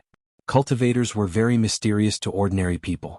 They couldn't be seen normally, so the people in the town were very afraid of the Li clan. Yi Fan felt that the old man didn't say some things. For example, the Jiang clan used to be very well, they had a restaurant in the town, and why his son suddenly passed away. He didn't say any of these things. Ting Ting warmed the towel with hot water for Grandpa. After sending Ting Ting away, the old man said, Little brother, I know you're not an ordinary child. You were able to catch a deer at such a young age, so you probably know some cultivation. But I still advise you not to provoke the Li clan. The old man continued. His son and daughter-in-law were actually also cultivators. A few years ago they were highly regarded by a certain sect. Even the Li clan in the town was on good terms with them and didn't want to offend them. Mist Grotto. Yi Fan was very surprised. The sect the old man's son was in was actually one of the 6 grotto heavens in the Yen kingdom. It was only 200 miles away from the town. A few people from the Li clan also cultivated in the Mist Grotto. One of them entered the sect at almost the same time as the old man's son, but his achievements were far behind. The Li clan's child had bad intentions and behaved improperly. He did an evil thing and my child was too upright, so he couldn't help but act. In the end, he made a great enemy. Ting Ting's father's talent was extraordinary. He was especially valued in the Mist Grotto, so he wasn't afraid of the Li clan disciple who entered the sect at the same time as him. But the weather was unpredictable and people had good fortune and misfortune. 2 years ago, when Ting Ting's parents left the mountain to gather spirit herbs, they unfortunately died tragically under the claws of lightning birds. After Ting Ting's parents died, the Li clan no longer had any scruples. They first took away the old man's restaurant, and then took away his inn. They forced the poor grandfather and grandson to this state, but they still weren't willing to let them go. At this time Xiao Ting Ting came back after washing the towel. She looked like a porcelain doll, but she said something that didn't match her age. Why is it that the good are always bullied in this world, while the bad live to 100 years old? Hearing her young words and seeing her wronged expression, Yi Fan and the old man looked at each other silently, not knowing how to comfort her. There are still many good people in this world. Ting Ting only sees one side, everything will be better in the future. Yi Fan didn't want her little heart to develop negative emotions too early. Yes, your big brother is a good person. By helping us like this, he and Ting Ting will both live long. The old man revealed a kind smile and said, Today I will stew the deer meat for Tingting to eat. The old man followed Yi Fan's suggestion and closed the small restaurant. At noon the three of them ate a sumptuous meal. Tingting's little face was flushed and she finally smiled again. In the afternoon Yi Fan wandered around the small town and found out the Li clan's properties, as well as the location of the old man's restaurant and inn. Then he indirectly learned a lot from other people. He didn't want to act rashly, afraid that he would implicate the old man and little Tingting. It would be the saddest thing to harm others instead of helping them. There are many people from the Li clan cultivating in the Mist Grotto. Yi Fan didn't feel confident. After all, he had just started cultivating. And this wasn't the most troublesome thing. The most troublesome thing was that there was someone from the Li clan cultivating in a super immortal sect outside of Yen country. He seemed to have extraordinary achievements. The Li clan is really hard to deal with. It seems that I have to think of another way. This made Yi Fan even more determined to cultivate. He had to become stronger or else his hands and feet would be tied. Even if he wanted to help Uncle Jiang and the pitiful little Tingting, it would be difficult to do so. No matter what, I can't let those bastards who attacked today go. Yi Fan didn't rush into action. Impulsiveness would only ruin things. He calmly returned to the small restaurant and began to meditate after entering his room. After getting the golden page book and the mysterious green copper, he hadn't properly examined them. Now he decided to start with the golden page book first. He used the Tao scripture and began to look inside. The yellow bean-sized golden sea of bitterness was like a divine moon in the darkness. The simple and imposing green copper was in the center of the golden sea of bitterness. It was motionless, as steady as a rock and silent. The golden page book was pushed to the edge of the sea of bitterness. Brilliant light flowed and flashed with bursts of divine brilliance. The densely packed small characters on it were like stars, radiating golden light, sacred and ethereal. The golden page book seemed to want to return to the center of the sea of bitterness. However, no matter how dazzling it was, it couldn't move the green copper at all. It could only drift at the edge of the sea of bitterness. Yi Fan's mind was completely immersed in the golden page book in the sea of bitterness. However, he encountered the same problem as last time. Every small character on the golden page book shot out golden needle-like rays of light. It made his mind hurt and he couldn't see the characters clearly. How could this be? Is there no way to cultivate the mysterious method on this golden page book? Yi Fan frowned. This was like having a treasure mountain, but he couldn't take out any wealth. He couldn't even grab a copper coin in his hand. Suddenly, Yi Fan seemed to suddenly think of something and took out something from his pocket. A dark Bodhi seed appeared in his hand. It was as big as a walnut and there were natural patterns on it. When they were connected together, they formed a pattern of a Buddha. The Buddha pattern was formed by nature. It was dark, simple, and natural. There was a faint Zen aura coming from it. The Bodhi tree can help people prove their Tao. Let me try with this Bodhi seed. It was because of this Bodhi seed that Yi Fan obtained a mysterious ancient scripture from the bronze coffin. At this moment, he couldn't read the mysterious method recorded in the golden page book, so he wanted to try with this magical Bodhi seed. The Bodhi tree had other names. It was the tree of wisdom, the tree of enlightenment, and the tree of thought. Legend had it that it could awaken one's divinity and enlighten oneself. The moment Yi Fan held the Bodhi seed, he began to use the mysterious method recorded in the Tao scripture. Suddenly, golden threads flowed out from the sea of bitterness and gathered towards the Bodhi seed. At this moment, he didn't know if it was an illusion or if the Bodhi seed was really working. He felt his mind was empty and very peaceful. He began to look into the sea of bitterness again and looked at the golden page book. It's really working. Yi Fan was amazed. The Bodhi seed made his mind empty and calm. He easily saw through the golden light and saw the ancient words on the golden paper. The golden needles that were piercing to the eyes seemed to soften and no longer hurt his eyes. I've opened a treasure trove. Even with the Bodhi seed in his hand, Yi Fan couldn't calm down. He was very excited. He opened the complete Sea of Reincarnation scroll of the Tao scripture. The ancient characters transformed into divine splendor, continuously imprinting themselves onto his mind stigma like stars shining brightly in the sky. Chapter 74. This golden page was mysterious and unfathomable. The densely packed characters on it were not read out, but turned into stars that rushed towards Yi Fan's mind. At this moment, Yi Fan felt auspicious lights descending from the sky, divine springs gushing out from the earth, lotus flowers blooming and jade grass sprouting. Divine lights filled the sky, dragons and phoenixes danced, life tortoises breathed out auspicious chi, purple chi came from the east, golden light came from the west, 5-colored divine lights shone, and 7-colored divine rainbows crossed the sky. Many miraculous scenes, endless methods appeared one after another. It was mysterious, like the heavenly music, like the hymn of the great Tao rumbling in Yifan's mind. He was in a trance, as if he was intoxicated, like a desert that had been dry for a long time meeting dew. The endless yellow sand was gradually filled with vitality. Yifan felt as if many windows had suddenly opened, and all kinds of divine lights shot towards him. He tried his best to grasp something, but the light passed through the gaps between his fingers. It was very difficult to grasp. This was not cultivation. No one could understand such a profound truth in a short period of time. This was a kind of impact. The Sea of Reincarnation scroll of the Tao scripture was like the Milky Way pouring down from the 9 heavens, silver light bursting out, majestic. What did this scroll say? It rushed into Yifan's mind in a very general way, allowing him to roughly understand what he had to cultivate, and what realm he had to reach. The Sea of Bitterness, Life Spring, Divine Bridge and Permitha, these 4 realms perfectly explain the meaning of the Sea of Reincarnation scroll of the Tao scripture. A cultivator first had to open up the Sea of Bitterness, gradually strengthening it. Only then could one explore the Wheel of Life because the two overlapped together. Then, an endless amount of life essence was released, lingering above the Sea of Bitterness, overflowing to every part of the body, nourishing the flesh, organs and bones, strengthening the flesh shell, and beginning to transcend mortals.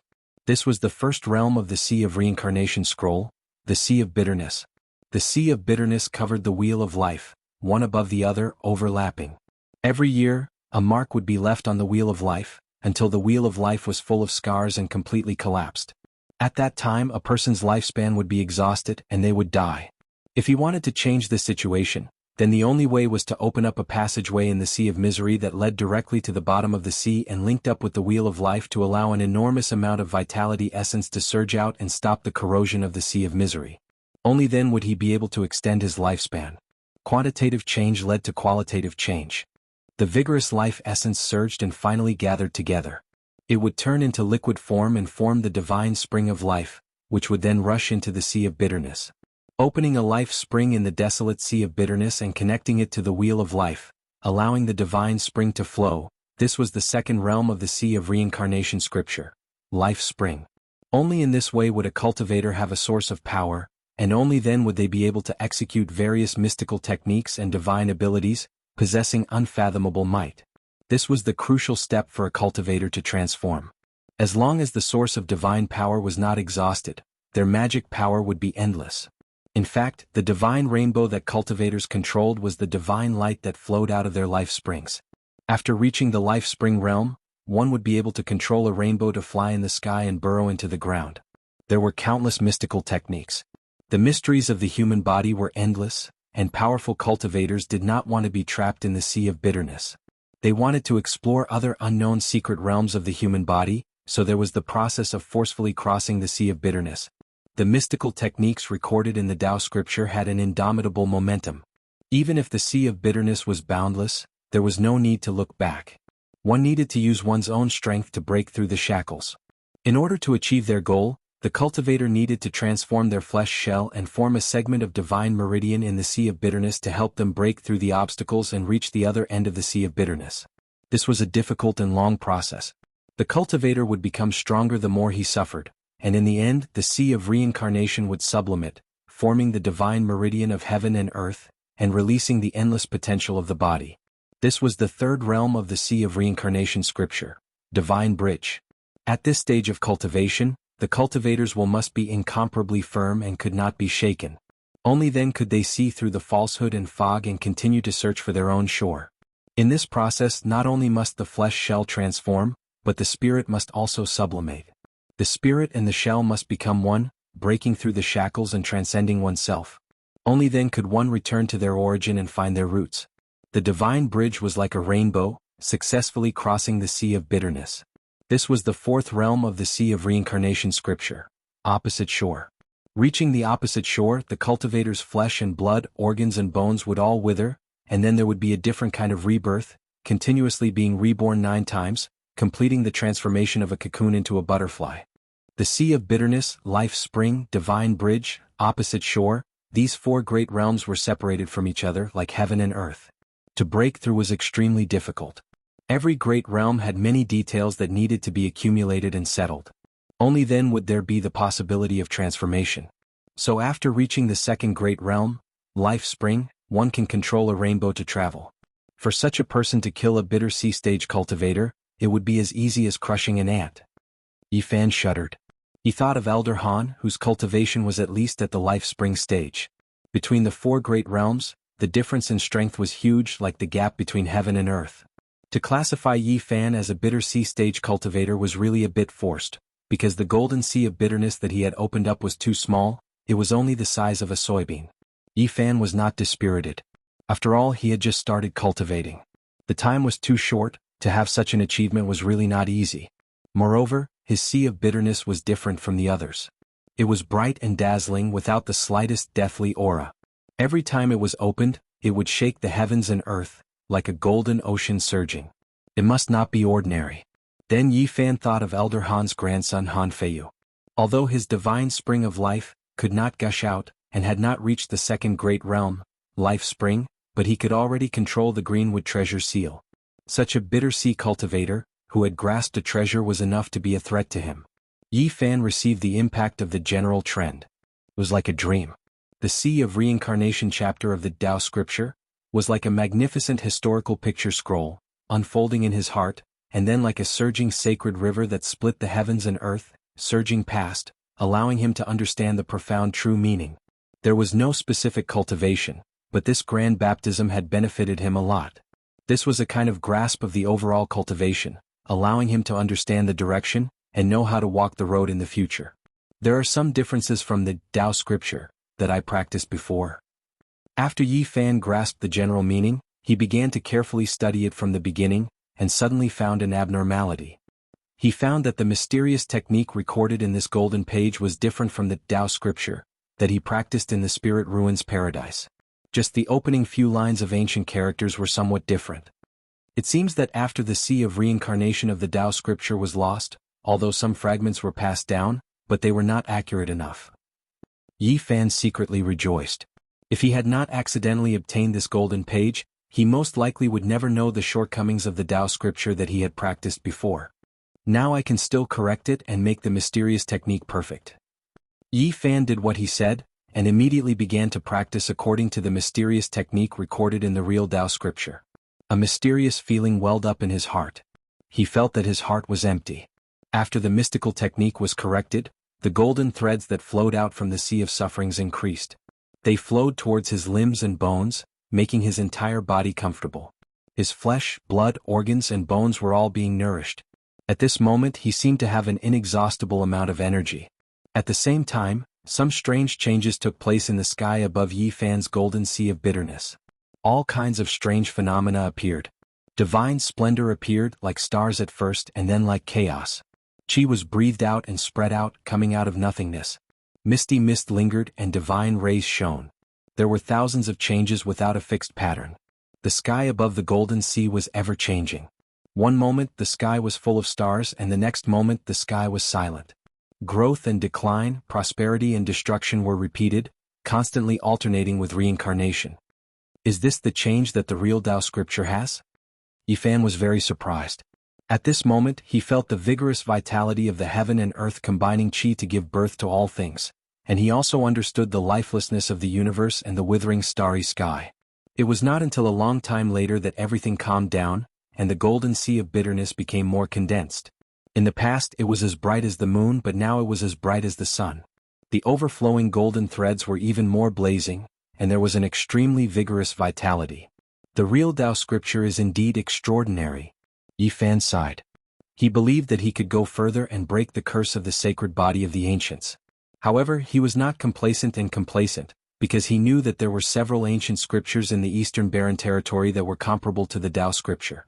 They were all extremely profound, and they were all complete chapters that were not lost. Now, they were all in the hands of the Holy Lands and the families of the ancients. At present, the mysterious technique that I practice is not worse than anyone else, and my starting point is not lower than anyone else's.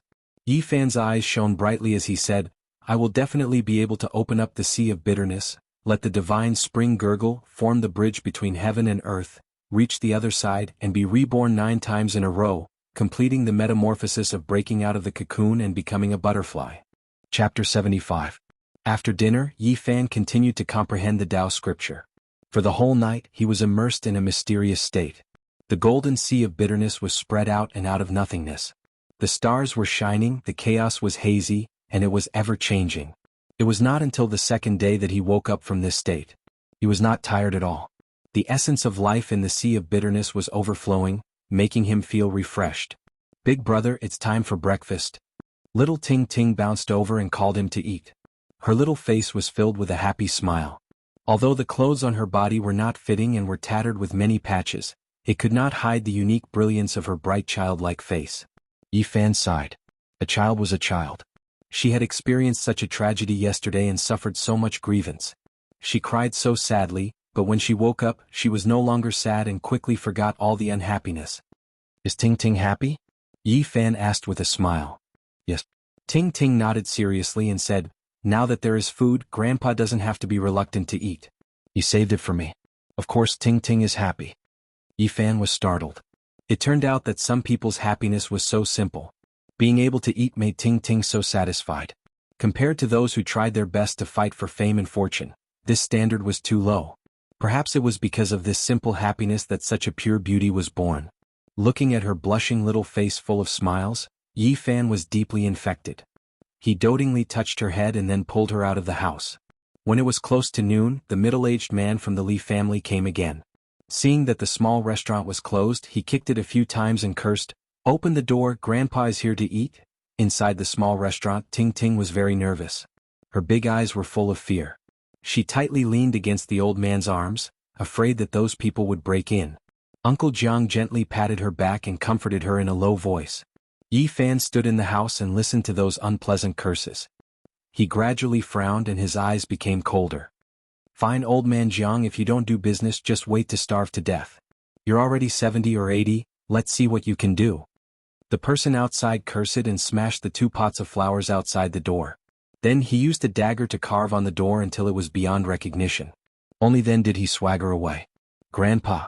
After a long time, Ting Ting timidly said, "Will those bad people come tomorrow?" "It's okay, Ting Ting, don't be afraid. Grandpa won't let them hurt you." The old man kept comforting her. Ting Ting whispered, "Those bad people do evil every day. Why no good people come to punish them?" Yi Fan felt that in this world, the words of a child were indeed the truest. There were many injustices, but not all of them could be cared about. "Ting Ting, don't worry. They won't come tomorrow." Yi Fan squatted down and smiled, "Come, let's go eat. I'll make you a good dish for lunch." "Yi Ting Yi Fan school. Don," I said, "Ting Ting Ting in. Big brother, you know how to cook?" Ting Ting Ting's eyes were filled with disbelief. The little girl blinked her big eyes in disbelief. "I don't believe it. Grandpa can cook anything. In the past, when we still had a restaurant, Grandpa cooked delicious food for me every day. Sweet and sour spare ribs. Have you tried it? Sweet and sour pork ribs, have you ever eaten it?" Even the old man beside her was puzzled. As expected, Ting Ting showed a confused expression and said, "How can sugar be put with pork ribs?" Even the old man beside her was puzzled. In the end, Yi Fan could only be an armchair strategist. His culinary skills were terrible, but after the old man learned the method, he did it himself and finally brought the sweet and sour deer ribs to the table. Little Ting Ting had a great time eating this meal and was filled with a happy smile. Yi Fan liked this kind of harmonious and joyous atmosphere. It made him feel at home and vaguely gave him a sense of sustenance. After lunch, the old man let Ting Ting take a nap. He brewed a pot of coarse tea and brought it to the clean square table. He asked Yi Fan, "Child, are you going to do something?" "Don't be rash." Yi Fan smiled and said, "Uncle, don't worry, nothing will go wrong. In fact, anyone can be a bad person, it's just a matter of whether they want to or not." "What are you going to do?" "If I really think about it, it's not hard to harm people. I have 100 ways to take revenge on them. However, there's no need to do that. I can just use the simplest method. I'll make sure they can't take care of themselves and come looking for trouble. When I have time in the future, I'll take care of them." Yi Fan directly left the small town in the afternoon. He didn't want to scheme against the Li family. As long as those people cultivating outside didn't return, there was no need to do this. He had already figured out that the Li family had to go to the county to buy food and goods every month. They practically monopolized half of the business in the small town. Tomorrow was the day to go to the county for a big purchase. The yellow-faced middle-aged man was a steward of the Li family. Under normal circumstances, he was in charge of this matter. The county was about 70 to 80 li away from the small town. It was much more prosperous than the small town and had a population of tens of thousands. There were many shops on both sides of the street and the sound of hawking could be heard incessantly. This distance was not a problem at all for Yi Fan, whose physique far surpassed ordinary people. He easily arrived in less than 2 hours. After exchanging the game he caught in the forest for coins, he bought many sweets and snacks for Ting Ting. He then bought a few small clothes and shoes for her and finally bought the things he needed for tomorrow. He only returned when the sky was about to turn dark. The main reason he came out today was to examine the road between the small town and the county. He wanted to see where it was desolate and secluded. Yi Fan didn't return until the lights were turned on. Seeing that he was safe and sound, the old man's worried heart finally relaxed. Little Ting Ting, on the other hand, was very happy and excited. She held the beautiful clothes with a happy smile on her face. She opened the paper bags of sweets and snacks and stuffed the delicious things into the old man's and Yi Fan's mouths before eating happily herself. Ting Ting, why don't you go change? Yi Fan asked her. I'll wear it later. Ting Ting's current clothes can still be worn. She carefully wrapped up the new clothes. Looking at the old clothes that were mended and sewn over and over again, Yi Fan felt a bit sad. A child from a poor family made one's heart ache. She was so sensible at such a young age. Although it was an unintentional remark, it made it difficult for him to calm down. Don't worry, Ting Ting will have new clothes to wear every day in the future. Hurry and change. Yi Fan felt that if a cute girl like Ting Ting and a kind old man like Uncle Jiang were bullied again, it would be unforgivable. That night, Yi Fan continued to comprehend the Tao scripture. He found that when he held the Bodhi seed in his hand, his heart would become especially clear and his understanding of the Tao scripture would become much deeper. As expected of the path understanding tree. The next afternoon Yi Fan left the small town and walked through the forest. He quickly came to the road that led to the county. There was a section of the mountain road where he had to pass through a small canyon. Yi Fan quickly climbed up the cliff and changed into a set of black clothes. He covered his face and put on a pair of stilts to disguise himself as an adult. Then he opened all the oil barrels that he had prepared yesterday and waited quietly for the Li family's people to come back. It wasn't until the sky turned dark that the sound of rolling came from the mountain road. There were more than a dozen large carts, all loaded with goods. From silk and cloth to daily necessities and food, there was everything that one could think of. Yi Fan stood up and threw the oil barrels down with all his might. Peng-peng sounds continuously rang out. The dozen carts were all drenched in oil, and the people below immediately panicked. Oil, it's oil, someone wants to set the carts on fire. The Li family people shouted. Many people fled in panic, but some people were looking for the person who wanted to set the fire. At this time, someone finally noticed Yi Fan above the canyon. He was tall and wore black clothes. The torches in his hands were thrown down one after another. Puff, puff, puff. The raging fire immediately ignited, and the dozen carts were instantly turned into a sea of fire. It was impossible to extinguish it, and the flames soared to the sky. Who are you? You dare to set fire to the Li family's goods? Are you not afraid of being hunted down by cultivators? The yellow-faced middle-aged man shouted in panic. With so many goods destroyed, he could already imagine the terrifying consequences when he returned. Another barrel of oil was thrown down and it almost hit his head. His clothes were splashed with a lot of oil and then a flame fell down. The yellow-faced middle-aged man immediately screamed miserably, and as if his life depended on it, he rushed towards the distant mountain stream. Yi Fan swept his eyes over and hid his figure above the valley. Then he quickly took off his stilts and took off his black clothes. Carrying these things he flew away. That night the entire Cool Breeze town was shaken. The Li family's losses were disastrous. More than a dozen carts of goods were completely burned and nothing was left. There were also 7 or 8 people who were burned. It was difficult for the small town to calm down the entire night. The Li family seemed to have gone crazy, and they were practically going from house to house looking for clues. For them this was simply stirring up trouble. The huge losses made the Li family furious. Only until late at night did the small town calm down. The Li family felt that the people of the town did not dare to do this. They did not have that kind of skill and courage. They guessed that it was a distant enemy. The Li family immediately became nervous, and they ordered people to send a message to the Misty Paradise that very night. That night, Yi Fan quietly left the small restaurant and went to the depths of the mountain. He had to improve his strength as soon as possible. He did not know how deep into the mountain forest he went, but he finally found a stone cave. Yi Fan used a huge rock to seal himself inside, and then took out all the spirit medicines. The jade serpent orchid was as soft as mutton fat jade, and overflowed with a refreshing fragrance. The golden stem left by the ancient wood spirit was dazzling, and a brilliant light circulated. Yi Fan held the Bodhi seed in his hand, and calmed his mind to comprehend the Tao scripture. Only when he felt the sea of bitterness tremble and felt that he could break through, did he eat the jade serpent orchid. An hour later, although the cave was blocked by a huge rock, it still emitted waves of sound. Beams of golden light rushed out like a tsunami, and the sound of the waves rumbled unceasingly. It was not until the latter half of the night that everything calmed down. Yi Fan looked inside and found that the golden sea of bitterness had more than doubled in size. He moved the huge rock away and rushed out of the cave. His body was light and healthy, and his strength and speed had increased a lot. He ran quickly in the mountain forest like a wisp of smoke. In the end, he returned to the cave and sealed the cave entrance with a huge rock again. Without hesitation, he swallowed the golden stem left by the ancient wood spirit, and then held the Bodhi seed in his hand to comprehend the Tao scripture. In the latter half of the night, there was a deafening sound in the cave.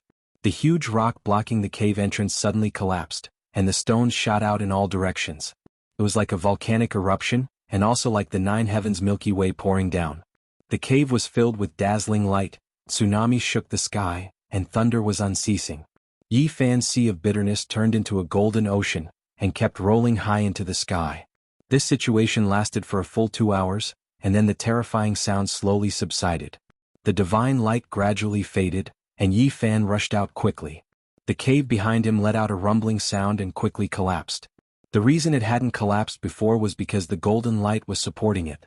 At this moment it was close to dawn, and the mountain forest was not particularly dark.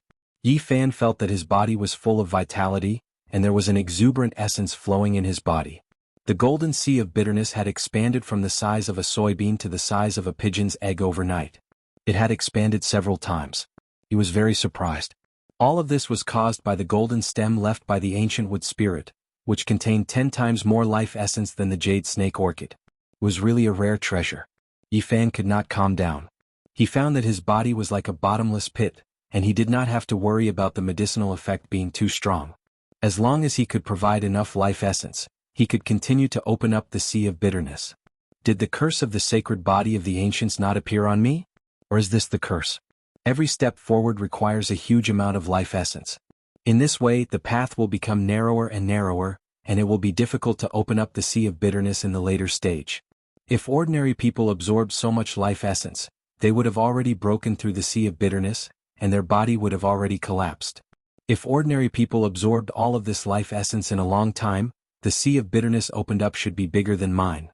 Yi Fan pondered. His cultivation was simply a kind of extravagant squandering. He said to himself, "Is it a waste? I don't think so." At this time, he found that his sea of bitterness was exceptionally condensed. Although it was only the size of a pigeon's egg, it contained a total of 19 divine patterns, and it was extremely exuberant. When the sea of bitterness of ordinary people was the size of a pigeon's egg, I'm afraid it would be difficult to condense divine patterns, but my golden sea of bitterness has done it long ago. Yi Fan did not feel that it was extravagant. Instead, he felt a sense of accomplishment. His golden sea of bitterness was different. Whoosh whoosh whoosh. Yi Fan gently flicked his 10 fingers, and suddenly more than a dozen divine patterns shot out. Like dazzling sword auras, they all pierced through the mountain rocks in front of him. If I open up a sea of bitterness of the same size, the divine power I have will be many times stronger than others. This made Yi Fan's thoughts fluctuate. But if I want to succeed in my cultivation with this kind of physique, I need a huge amount of life essence as a backing. After thinking about this problem, he could not help but frown. But it's not just limited to spiritual medicine.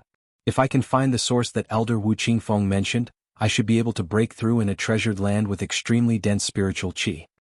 According to ancient records, in the era when the qi of heaven and earth merged to give birth to all things, it was chaotic and hazy. The spiritual qi was very dense, and many spiritual objects could absorb the original qi of heaven and earth, forming amber-like crystals that contained a huge amount of life essence. The ones that were preserved until now were called source. To cultivators, they were extremely precious. Some of the best source could be said to be priceless. From the era when all things were born to the ancient times, the original qi of heaven and earth gradually thinned, and it was very difficult for spiritual objects to form source. However, in the last glorious era, all things flourished, living creatures were powerful, and there were many spiritual medicines. As a result, many rare god source was formed. People later discovered that there were living creatures sealed in amber-like crystals. After such god source was mined, it could provide endless chi of life. That really is an era that people yearn for. Chapter 76. At the beginning of the world, the universe gave birth to all living things. The era that countless cultivators yearned for was gone forever. Yi Fan could only sigh. His harvest this night was huge. The bitter sea expanded from the size of a soybean to the size of a pigeon egg. Most importantly, there were 19 divine markings in the golden bitter sea. He already had extraordinary battle strength and became a cultivator of the bitter sea stage, removing the word barely. At this moment, the sky was already bright. Yi Fan hunted 2 pheasants and a hare in the mountain forest, and picked some wild fruits before heading back to the small town. After returning to the small restaurant, the old man had just placed breakfast on the table. Little Ting Ting was perseveringly knocking on his door, urging him to get up. Yi Fan couldn't help smiling. Seeing him come back from outside, little Ting Ting was very surprised, and Uncle Jiang was hesitant to speak. He had lived for so many years, and naturally guessed that the arson incident was related to Yi Fan. Today we have additional dishes for lunch: braised hare, green leaf chicken. Come try these wild fruits first. Yi Fan handed a few bright red fruits to the little girl. Oh, there's delicious food again. Little Ting Ting was very happy. After eating breakfast, Yi Fan returned to his room and continued to study the Tao scripture. He felt that every time he reread the Tao scripture he would have a different feeling. Hey! Yi Fan was surprised. He found that the opening lines of ancient characters on the Golden Book were slowly blurring, as though they would soon disappear. Fortunately, I have already remembered it, otherwise there would really be trouble. He did not understand why this situation would happen. Until noon, Yi Fan was awakened by a loud noise. Old bastard, don't talk nonsense, quickly prepare some food and wine, otherwise I will tear down your small restaurant. What bad luck, this fire is too terrible, that bastard deserves to be cut into pieces, he made us so miserable. Manager Lu, what should we do in the future? To be beaten out of the house by the Li family? It really doesn't sound good. You ask me, who do I ask? Let's take one step at a time. Old Jiang, what are you standing there for? Hurry up and prepare a table of food and wine to calm us down. Otherwise prepare to be a corpse. It was the yellow-faced middle-aged man and his subordinates. Right now they were all wrapped in bandages. Some of them were burned by the fire yesterday, while others were beaten up and chased out by the Li family. Little Ting Ting stood in front of the table and said timidly, "Don't yell at my grandpa. Our family is not running a restaurant anymore. Go eat somewhere else." Bang! Steward Lu slapped the table heavily. He glared at him and threatened, "Old man Jiang, stop dawdling. If you don't prepare the meal, I will throw your granddaughter into the well." Little girl, go to the side. This has nothing to do with you. A fierce-looking guy with a bandage on his left hand pushed Ting Ting with his right hand, almost causing the little girl to tumble. Uncle Jiang hurriedly supported Ting Ting and blocked her behind him. He said to the others, "We really don't want to do business anymore. This shop really can't continue. You guys should go somewhere else. Did you forget yesterday's lesson? We are in a bad mood today and you still dare to talk back." Steward Lu sneered. His yellow face became even more sallow, looking somewhat gloomy. He abruptly stood up, grabbed Uncle Jiang's collar and said coldly, "You old fart, you've really become more and more unyielding these 2 days. We're all in big trouble but you still dare to talk back to us like this. If you anger us, we'll burn down your doghouse today and make you beg for food with this little bastard." "Don't hit my grandpa." Little Ting Ting sobbed. She was only 5 years old and she was too short to reach Steward Lu's arm. She could only hug one of his legs and begged, "I beg you, let go of my grandpa, he is already over 70 years old." Steward Lu's hand grabbed Uncle Jiang's collar tightly. Although he was burned, he wasn't someone an old man like Uncle Jiang could compare to. The old man's neck was a little bruised, and his wrinkled face was red from the suffocation. He started coughing violently. Little Ting Ting's eyes were filled with tears. She hugged Steward Lu's leg and cried anxiously and pitifully, "I beg you, let go of my grandpa, he can't breathe." Sob sob. "My grandpa is already over 70 years old, don't pinch him, let go of him." Little Ting Ting shook Steward Lu's leg with all her might, but no matter how much strength she had, it was of no use. "Little girl, stay at the side." Steward Lu raised his leg forcefully, causing little Ting Ting to tumble. He then raised his leg to kick her. When Yi Fan rushed into the small restaurant from the backyard, he happened to see this scene. He grabbed the teapot on the table and threw it, smashing it heavily onto the leg that Steward Lu had just raised. Then he quickly rushed over and pulled little Ting Ting up. "Big brother?" Little Ting Ting pouted and called out timidly. Her big eyes were red and there were tear stains on her face. Her new clothes were covered in dust. Yi Fan's hair stood up in anger. It was as if there was a fire burning in his body. He immediately pushed Steward Lu's hand away and rescued Uncle Jiang. Then he said angrily, "You have the heart to lay your hands on such a lonely old man? Are you still human? Where did this little bastard come from? How can you speak like that?" The people at the side couldn't take it anymore. They all stood up and stared at Yi Fan with hostility. Steward Lu's yellow face was incomparably gloomy. He looked down at Yi Fan from above and said, "Little bastard, you're still so young, yet you want to fight for justice like an adult. In a bit I'll throw you into the gutter. Let's see if you still dare to shout like that." Uncle Jiang's neck was bruised and his face was flushed red. He squatted on the ground and coughed for a long time before he recovered. Little Ting Ting was incomparably nervous. She sobbed while lightly patting the old man's back. She cried, "Grandpa, are you all right? Don't scare Ting Ting Ting. Ting Ting Ting is very worried, Ting Ting Ting is very scared." Seeing all of this, Yi Fan's anger burned even more. However, his eyes gradually became ice cold. He stared at Steward Lu and said, "You're already so old. Did you live all your years like a dog? Motherf asterisk her, where did this bastard come from? He actually dares to speak to Steward Lu like that? Beat him to death." The yellow-faced middle-aged man hadn't even expressed his opinion when a fierce-looking fellow rushed over from the side and raised his hand to slap Yi Fan's face. However, this person himself let out a blood-curdling scream on the spot. Because Yi Fan was the first to make a move and pinched his bandaged arm, everyone present didn't know how much strength Yi Fan had. They all thought that this fellow's heart-wrenching scream was because his wound was touched. Steward Lu being kicked out of the Li family was all within Yi Fan's expectations. However, he didn't expect him to be so domineering. Even after falling into such a state, he still came here to act like a tyrant. "Little bastard, your guts are really not small." Steward Lu sneered and stretched out his hand to slap Yi Fan's face. His movement wasn't fast. He wanted to humiliate Yi Fan. Paw. Yi Fan swung his palm and with a paw sound, Steward Lu was sent flying. He suddenly hit the square table behind him and a string of blood sprayed out from his mouth for 3 to 4 meters. He struggled to climb up and spat out 7 or 8 teeth. "Motherf asterisk her, kill this bastard for me." Steward Lu was furious. His yellow face was almost distorted and his eyes were about to spit out fire. These people didn't realize that Yi Fan was different from ordinary people. With a hula sound, they all surrounded him. Yi Fan's eyes were cold. He pinched their bandaged wounds one by one.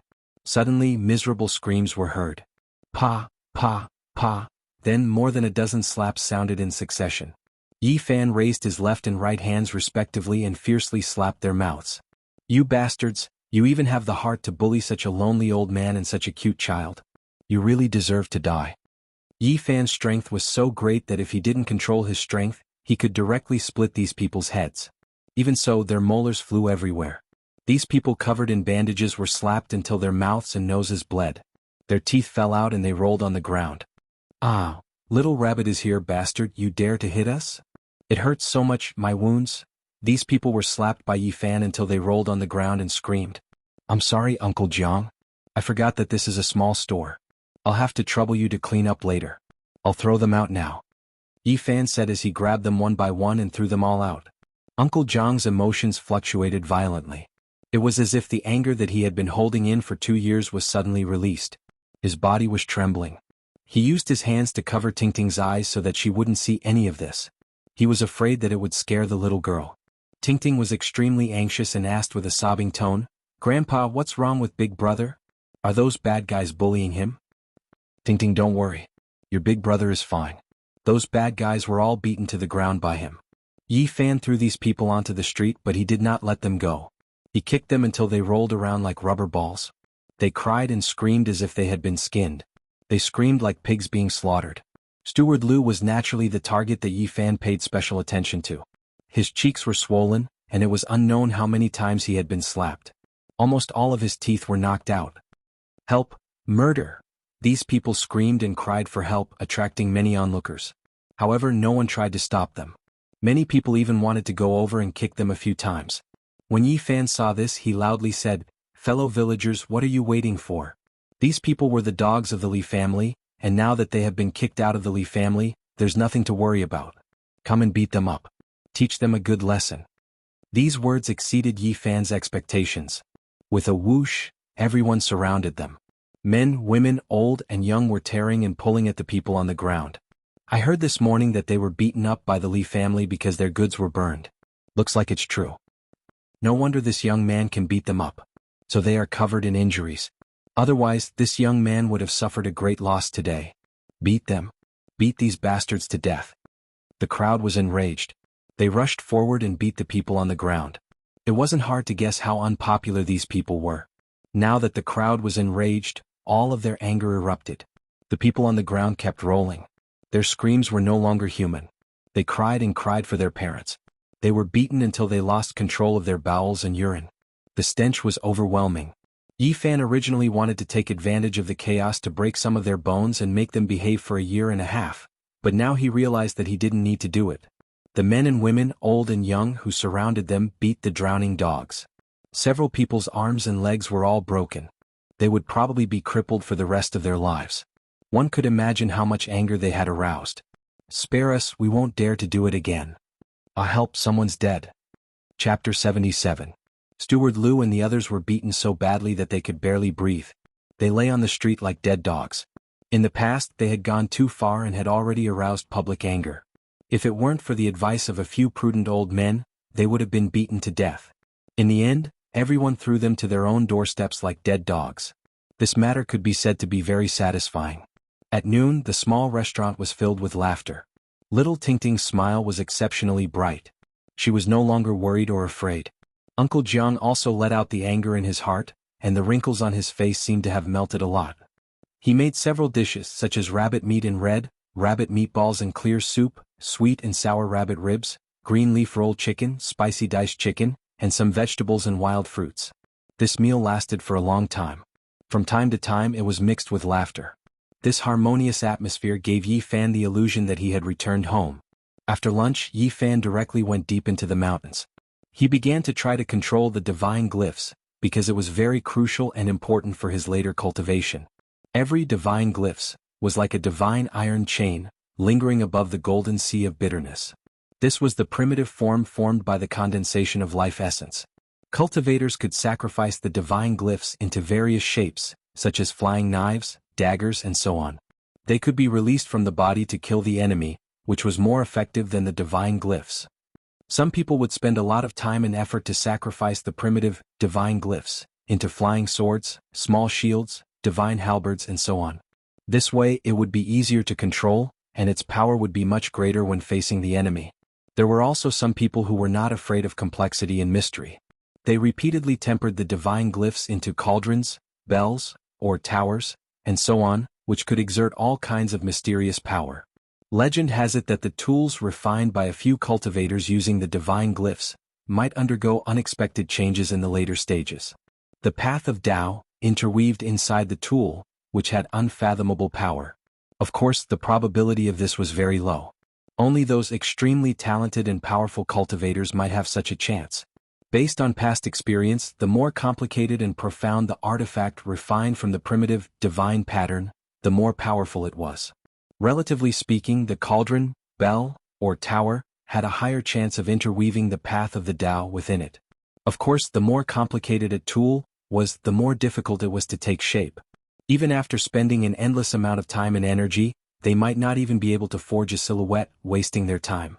Moreover, even if he was lucky and succeeded, it would be difficult for him to reap the rewards after cultivating bitterly to the later stages. After all, the chances of the trajectory of the Tao appearing was too tiny, and it was only a legend to most cultivators, and it only belonged to a few extraordinary figures. It was very important for a cultivator to refine a primitive, divine rune into a tool. Everyone treated it seriously because it was the foundation of their object manipulation in the future. For example, Han Feiyu controlled the green wood treasure seal, Elder Han controlled the 12 green wooden swords, and the Heartless Taoist controlled many kinds of spiritual weapons.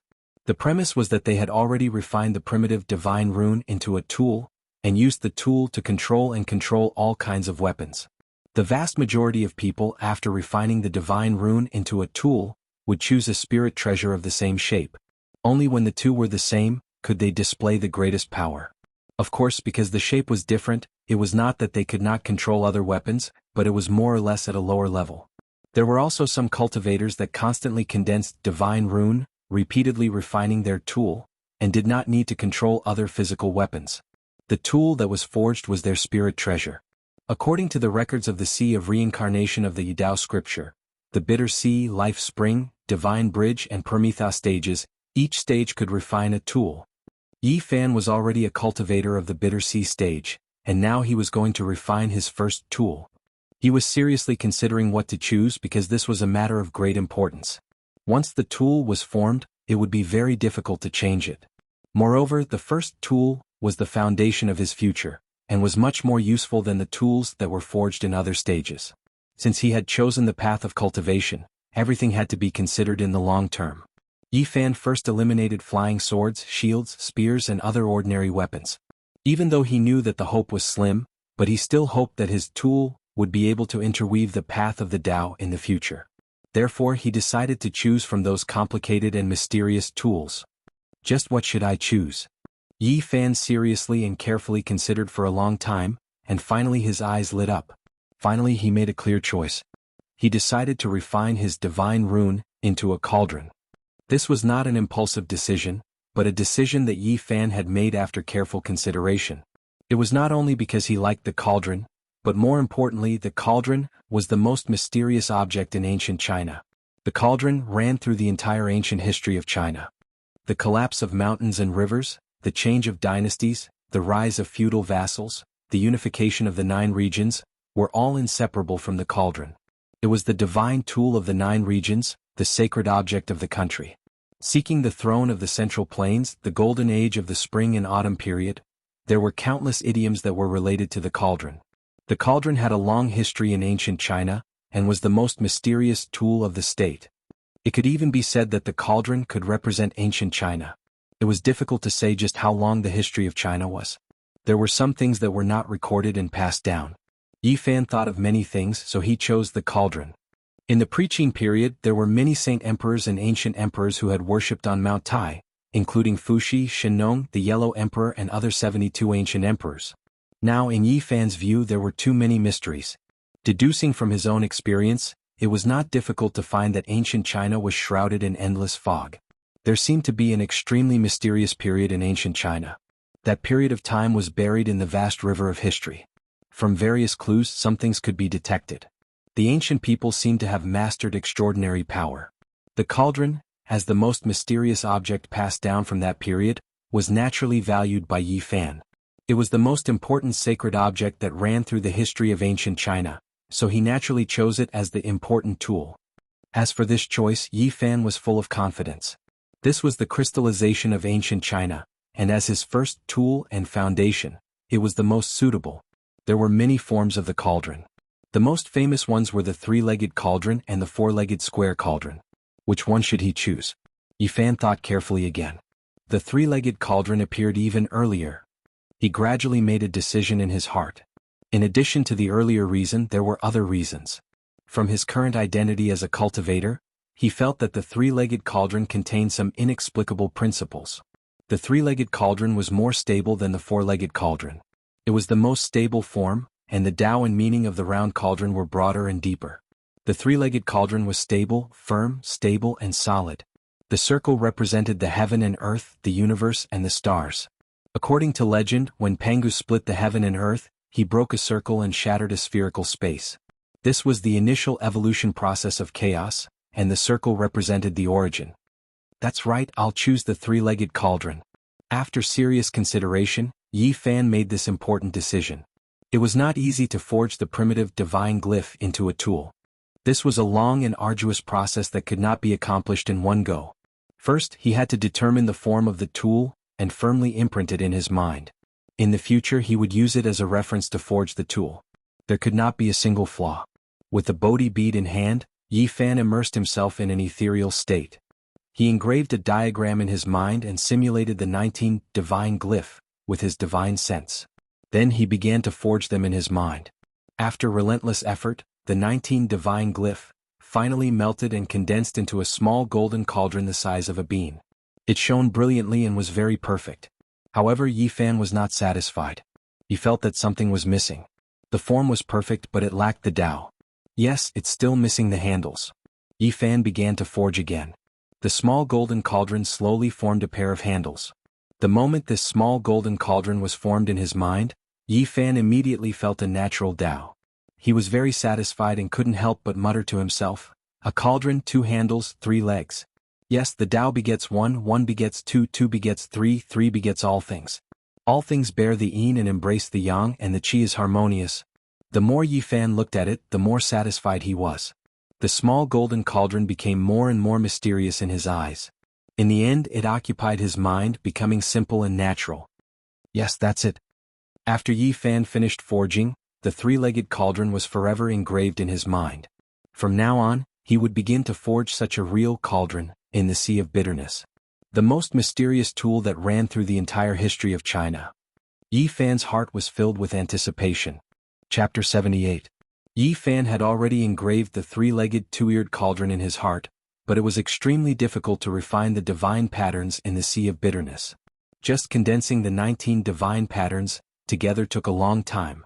In the end, he slowly melted the 19 divine patterns into a ball the size of a bean, but it was difficult to cast and could not take shape. No matter how he looked at it, it had nothing to do with the cauldron. Yi Fan tried many times, but he could not even carve some patterns on it, let alone forge it into the shape of a cauldron. Sacrificing a cauldron was indeed difficult. However, he was not anxious.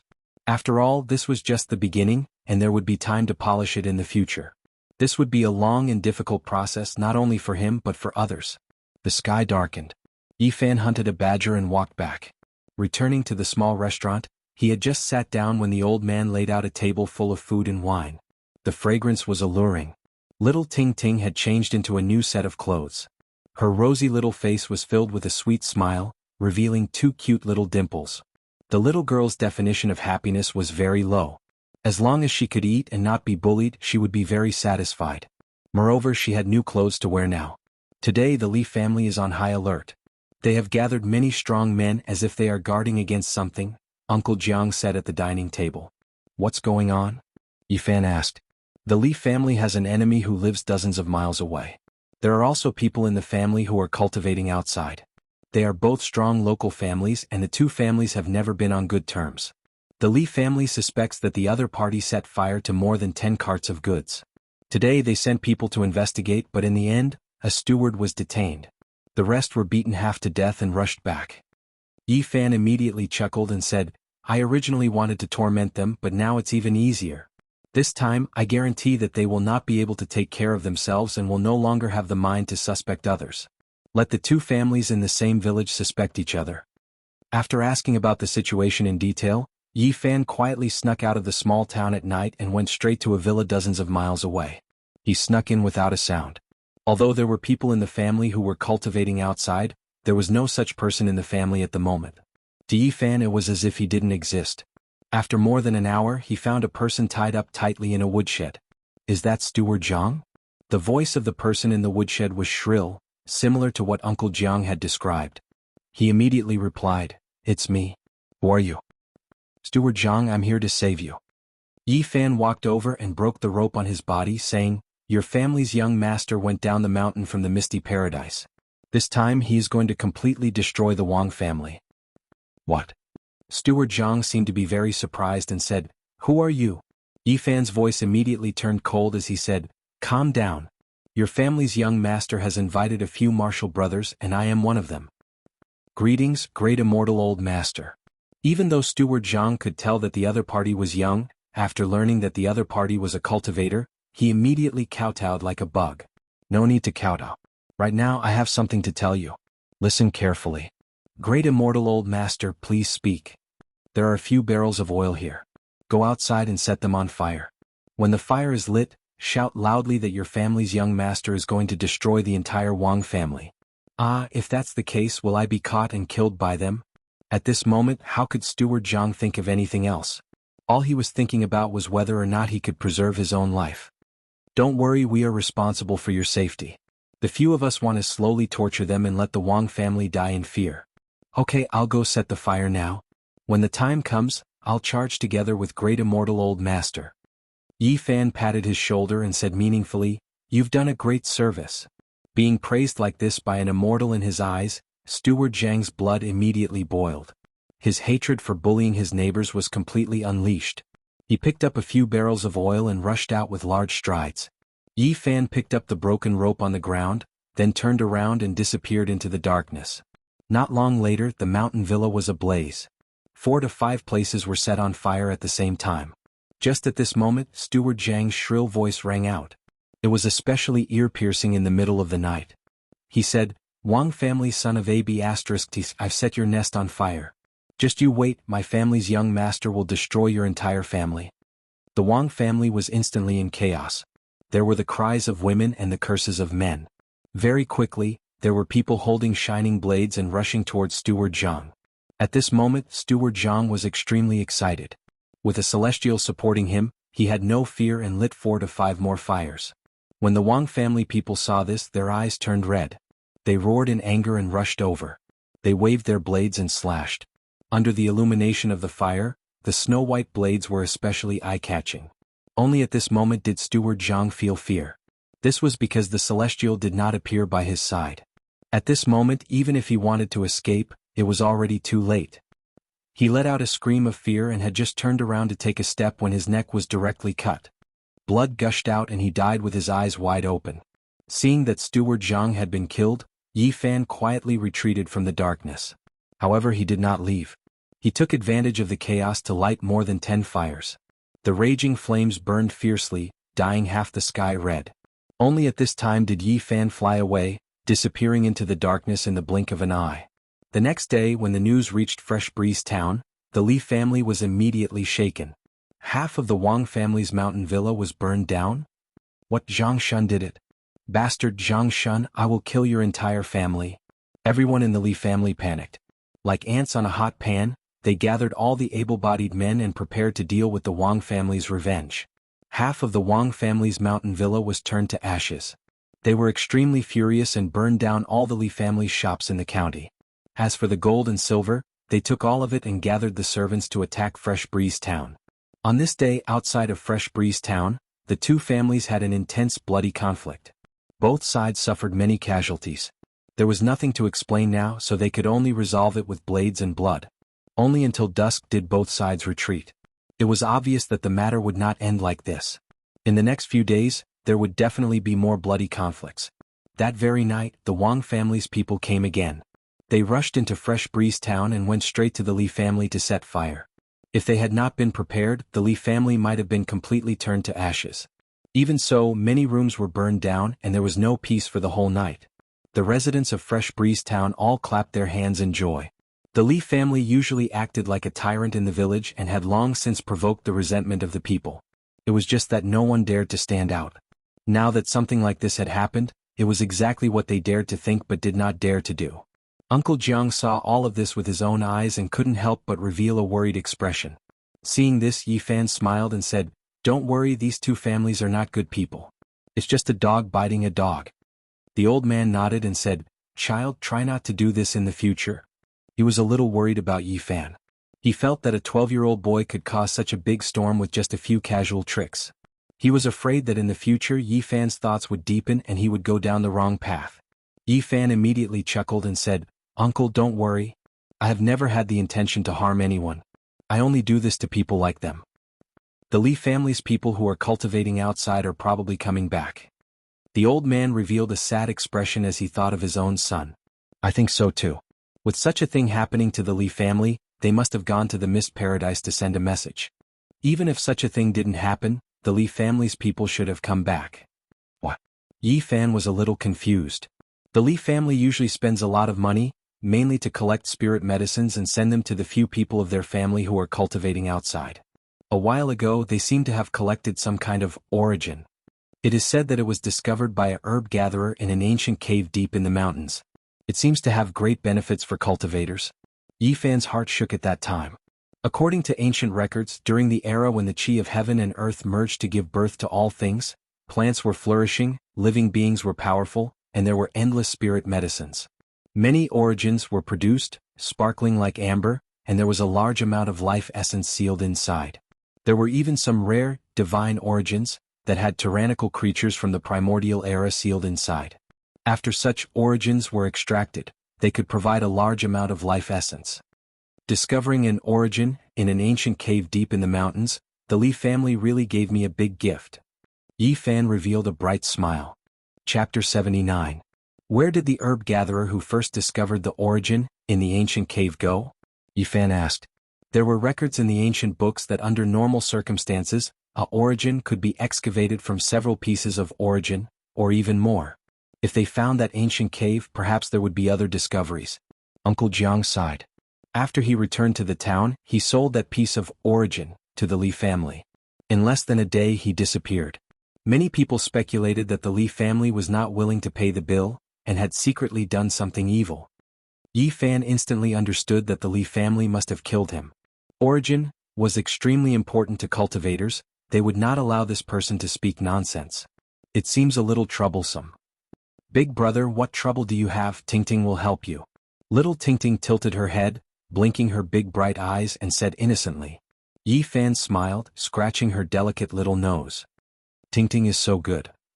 After eating breakfast, Yi Fan walked out of the small restaurant, circling around the Li family from afar. The inside was in ruins and there were at least 30 houses that had been burnt down. At this time, there were waves of beast roars coming from outside the small town. Not long after, a cloud of dust rose, and a tall mount rushed into the small town. It was shaped like a horse but was covered with green scales.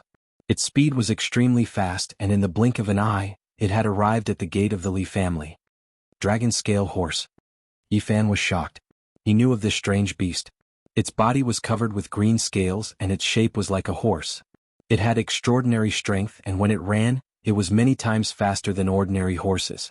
It could travel 4,000 or 5,000 miles in a day without a problem. It did not know fatigue and did not need to stop in the middle.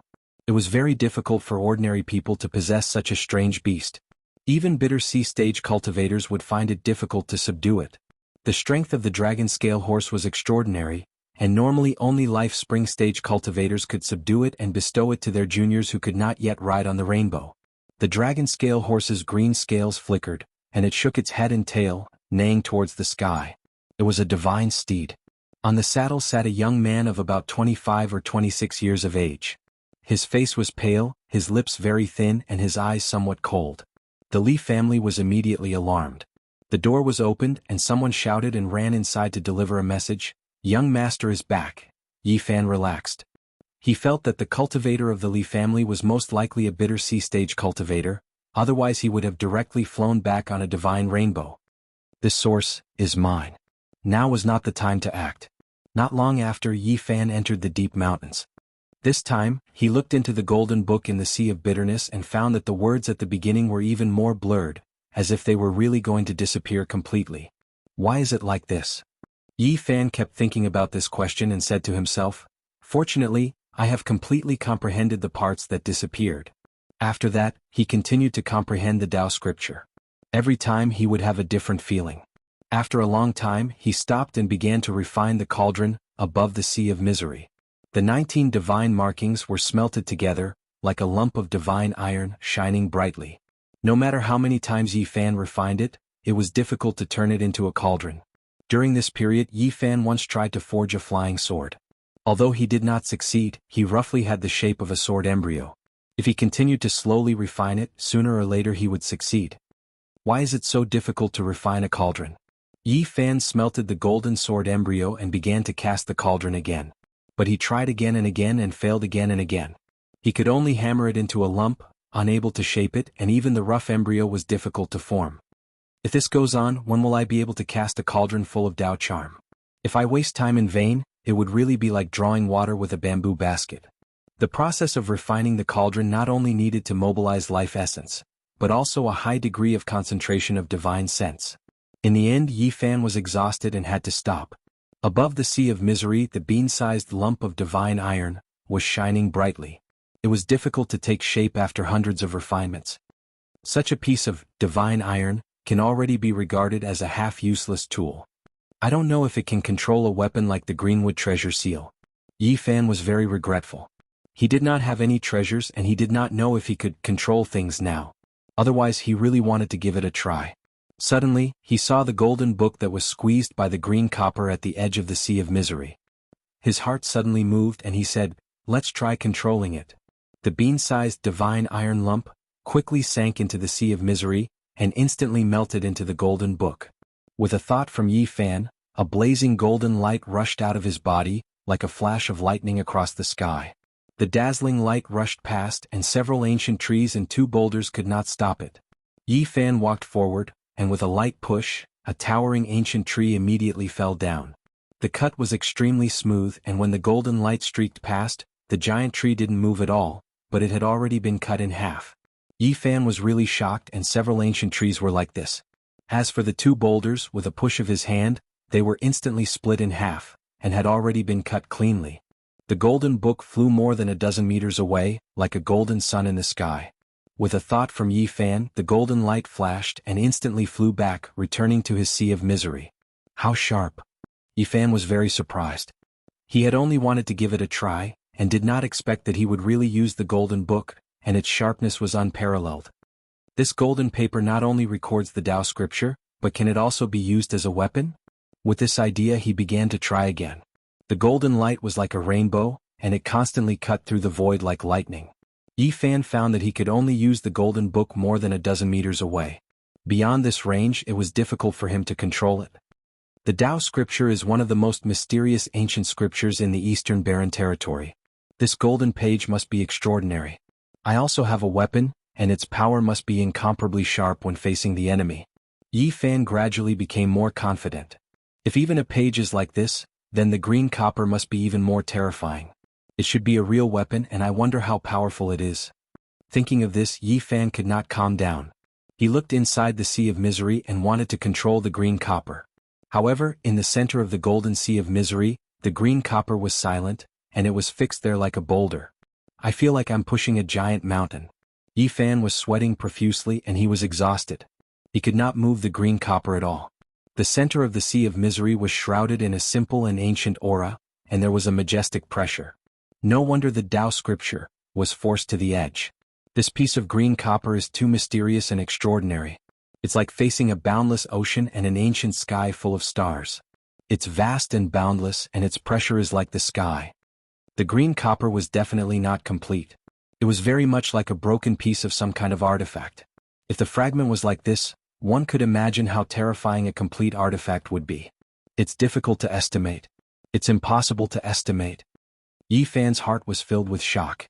The more he thought about it, the more frightened and surprised he felt.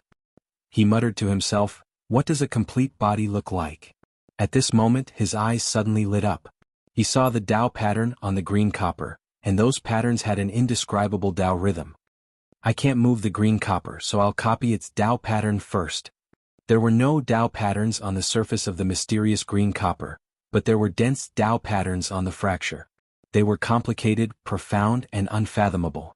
It was impossible for people to understand, but there was a kind of natural Tao, and the feeling of the chaos of heaven and earth, which made people deeply moved at a glance.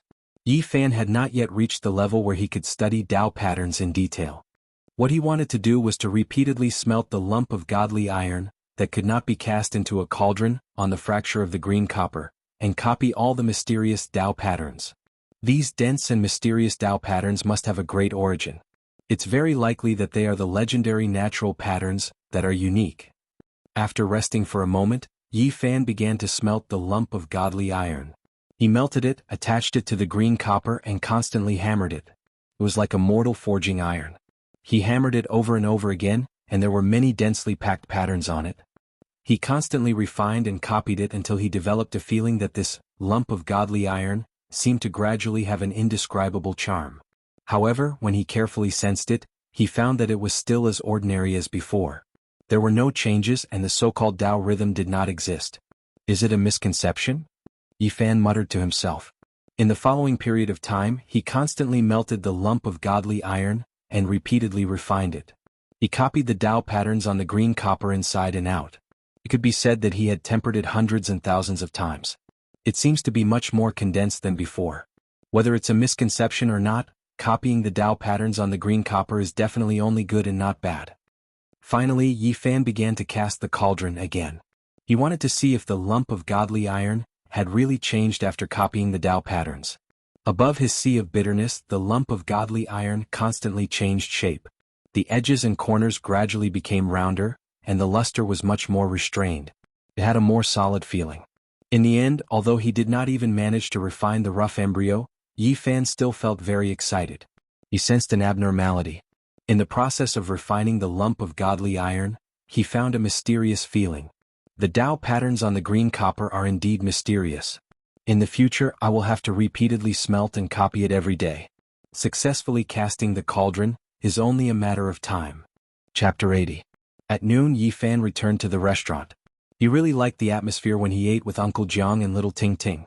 After the meal, Little Ting Ting obediently went to wash the dishes. Yi Fan felt rather ashamed when he saw this. He didn't seem to have helped her do anything.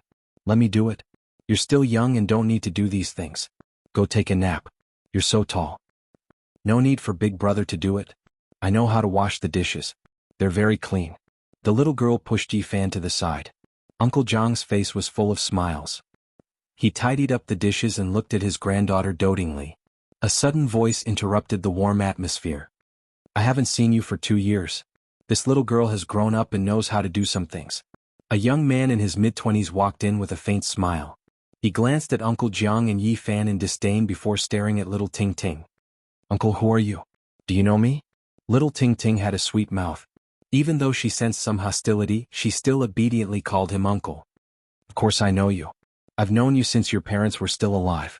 The young man had a fair complexion and thin lips, giving off a sinister feeling. He didn't hide anything and directly mentioned that Little Ting Ting's parents were already dead. The little girl's eyes immediately turned red.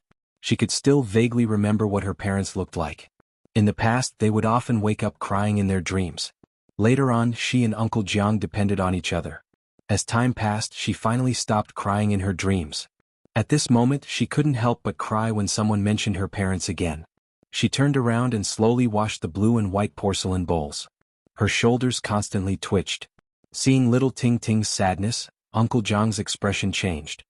Seventh young master of the Li clan, do you need something? The young man pulled a chair and sat down. Nothing much. I'm just a nostalgic person, so I came to see how you two are doing. Uncle Jiang's expression was indiscernible as he replied, thanks to seventh young master's blessings, we are barely able to survive. Yi Fan didn't say anything. He had already recognized this person. It was the young man on the dragon-scaled horse this morning. Why do I feel a wave of resentment? Old Jiang, are you jealous of me? The young man looked down with a cold smile. This person had entered the hazy mist grotto heaven at the same time as Little Ting Ting's father. Due to his limited aptitude, he was left far behind by Ting Ting's father. Moreover, he had done evil deeds and was taught a harsh lesson by Ting Ting's father. As a result, he was filled with jealousy and hatred. After Ting Ting's parents passed away, he was the one who ordered the Li family to seize Uncle Jiang's restaurant and inn, forcing the grandmother and granddaughter to the brink of death. How could I dare to hate the seventh young master? There's no such thing. The young man's lips were very thin, giving off a very unkind feeling. He said, there are some things that don't need to be bottled up in your heart. If you're jealous, why don't you spit it out? Otherwise, anger will harm your body. You're already over 70 years old and you don't have many years left to live. Uncle Jiang's body trembled a few times, but he calmed down in the end and said, Seventh young master, I only want to ask you one thing. Otherwise, I won't be able to die in peace. Ask away. The young man opened a folding fan with a pause sound and gently waved it, appearing calm and unruffled. I only want to know, did Ting Ting's parents really die in an accident? The old man seemed to have lost control of his emotions. He clenched his fists so hard that his knuckles had already turned blue, and his body was trembling slightly. Yi Fan hurried over and supported him. On the other side, Little Ting Ting was silently sobbing. Her small body had her back to them, and her shoulders were constantly trembling. Her little hands were slowly rubbing a small porcelain bowl. Old man Jiang, it seems like you're holding back a towering resentment in your heart. But so what? You're already so old, don't tell me you still want to risk your life? If you die, your beautiful little granddaughter's life will really be difficult. Just how did Ting Ting's parents die? Uncle Jiang's breathing was rapid, and his chest constantly heaved up and down. His face was filled with sorrow. Go ahead and guess. The young man closed his folding fan with a pa sound, looked at Yi Fan and said, I heard that you led people to cripple Steward Liu. Yi Fan did not respond. He supported Uncle Jiang and stood to the side. The young man glanced at him and did not continue to say anything. He stood up and walked towards little Tingting. What are you going to do? Uncle Jiang's eyes revealed a look of fear. He stretched out his hands like an old hen, blocking his way and protecting little Tingting behind him. Old man Jiang, what are you so nervous about? Do you think I would attack a little girl? The young man carefully looked at little Tingting and kept nodding. He said to himself, similar, too similar. It's a pity for Xianxia Fairy. Her death was not worth it. 2 years have passed. I can't believe your daughter has become so similar to you. Little Tingting bit her lips. Although she was sobbing, she did not cry out loud. It seemed that she did not want to cry in front of the 7th young master of the Li family. The young man held a folding fan in his right hand and lightly tapped his left hand. He said, All right, old man Jiang, you don't have to suffer anymore. I will take this little girl away in the future. You can enjoy your old age in this small town. What do you mean? Uncle Jiang immediately panted. He protected little Tingting behind him and stared at the 7th young master of the Li family. This little girl is clever and dexterous. I am going to take her to the Mist Grotto and let her do some things by my side. It's better than following you and not knowing what to eat next. No, not unless I die. 7th young master of the Li family, you can't bully people like this. Uncle Jiang was so angry that he had difficulty breathing. His eyes were red and his body swayed. Yi Fan hurriedly supported him. Grandpa, are you okay? Don't scare Tingting. Little Tingting hugged the old man's thigh. Her little face was filled with worry and fear as tears continuously fell. The young man mocked, Old man Jiang, do you have to be so angry? You have to understand that after leaving you she will live a different life. In the future she might even shine in the Mist Grotto. Uncle Jiang panted heavily. After a long time, he finally calmed down and begged, 7th young master, please let us go. What are you saying? The young man's expression darkened and became very cold. He said, You don't even want to enjoy your old age in peace. You really don't know what's good for you. I will always be with Grandpa. Little Tingting's eyes were red and swollen. She tightly hugged Uncle Jiang's thigh. This time I still have something important to do. I must return to the Mist Grotto tomorrow. In a few days I will personally take her away. After saying this, the Li clan's 7th young master turned around and looked at Yi Fan. He said, If you want to beat a dog, you have to look at its owner. Although it is a dog that was chased out, it cannot be bullied by outsiders. At this point he lightly patted Yi Fan's shoulder and said, Impulsive people will not live long. Bang! Yi Fan immediately sat on the ground. Traces of blood flowed out from the corner of his mouth. The chair behind him had been smashed into pieces. The young man glanced at him, sneered and swaggered away. Child, what's wrong? Uncle Jiang was shocked and angry. He hurriedly went to support Yi Fan. Big brother? Little Tingting's face also revealed a frightened expression. She used her little hand to help Yi Fan wipe the blood from the corner of his mouth. Seeing the Li clan's 7th young master leave, Yi Fan quickly stood up and said, I'm fine. Really? The old man was skeptical. Little Tingting also had a nervous expression. She asked, Big brother, are you really fine? Your mouth is bleeding. Something almost happened. Are you okay? Uncle Jiang revealed a worried expression again. You misunderstood me. I said I almost couldn't help but attack. I'm fine. However, this person is really ruthless. If it was a normal person, they would die in less than half a month. It was us two who implicated you. If it was you, you wouldn't have suffered like this. Uncle Jiang blamed himself. Uncle, don't say that. The blood just now was forced out by me. Yi Fan chuckled and said, Speaking of which, I still have to thank this Li clan's 7th young master. Because he gave me a great opportunity, he came here personally to tell me when to leave. You. Uncle Jiang revealed a doubtful expression. There's no need for such a ruthless person to stay in this world. He actually wanted to take Tingting away. Not even in his next life. That night, Yi Fan kept an eye on the Li clan's movements. He left the small town late at night and stood guard on the mountain road 20 miles away. This was the only way to get to the outside world from the windy town. The moonlight was hazy, and a dark cloud floated by. The forest instantly became dark. The roars of unknown beasts didn't stop, and the forest seemed a bit eerie and scary at night. In the latter half of the night, the mountain road shook and the heavy sound of horse hooves could be heard. Under the dim starlight, a dragon scale horse with shining green scales rushed over like a ray of green light. Yi Fan waited quietly until the dragon scale horse came close. Suddenly, a blazing golden light shot out from his body. It was especially bright in the darkness, like a scorching sun in the sky. Pfft. Blood splattered, and a miserable cry came from the dragon scale horse. However, that person didn't fall off the horse. Yi Fan was startled. He quickly turned the golden book around and slashed. Pooh! The dragon scale horse was split into two halves. The corpse fell heavily to the ground, and the person on it flew more than 20 meters away before falling to the ground. Pfft. A silver light flashed, and a half-foot-long silver spear dashed towards Yi Fan like a bolt of silver lightning. Clang! With a flash of golden light, Yi Fan's golden book slashed on the silver spear. The half-foot-long spear was immediately cut in half and fell to the ground. Not far away, the person who fell off the dragon scale horse quickly jumped up and was about to rush into the forest. At this time, Yi Fan attacked again. The golden book turned into a bolt of lightning and cut through the dark sky.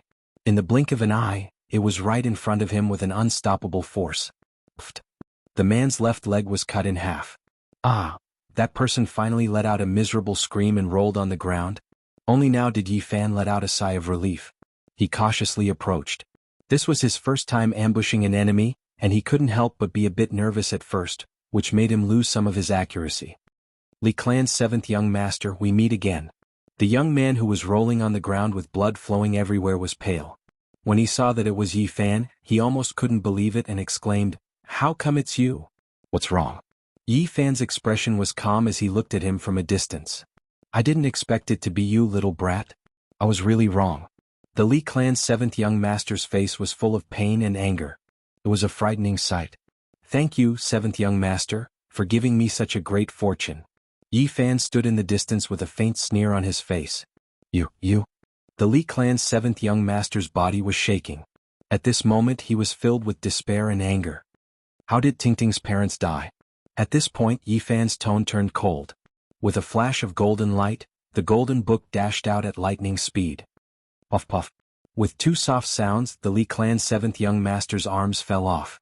Yi Fan was still a bit worried, so he once again summoned the golden rainbow and gently drew on the sea of suffering. "A little brat, even if I become a ghost, I won't forgive you. Why do people always say such useless things?"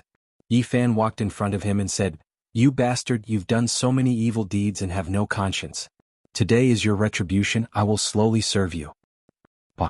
Yi Fan's palm slapped over and sent him flying 4 to 5 meters away. You. The Li Clan's seventh young master's eyes were spewing fire. Yi Fan walked over and stepped on the relatively smooth face. "The heavens are watching what people do. You think you can live a free and unfettered life after committing so many evil deeds?" Chapter 81. When Yi Fan sees the old, the young, the sick, the disabled, and the helpless, his heart will always feel sour. However, when he sees those who bully the weak and commit crimes, he will become emotionless and his heart will turn cold.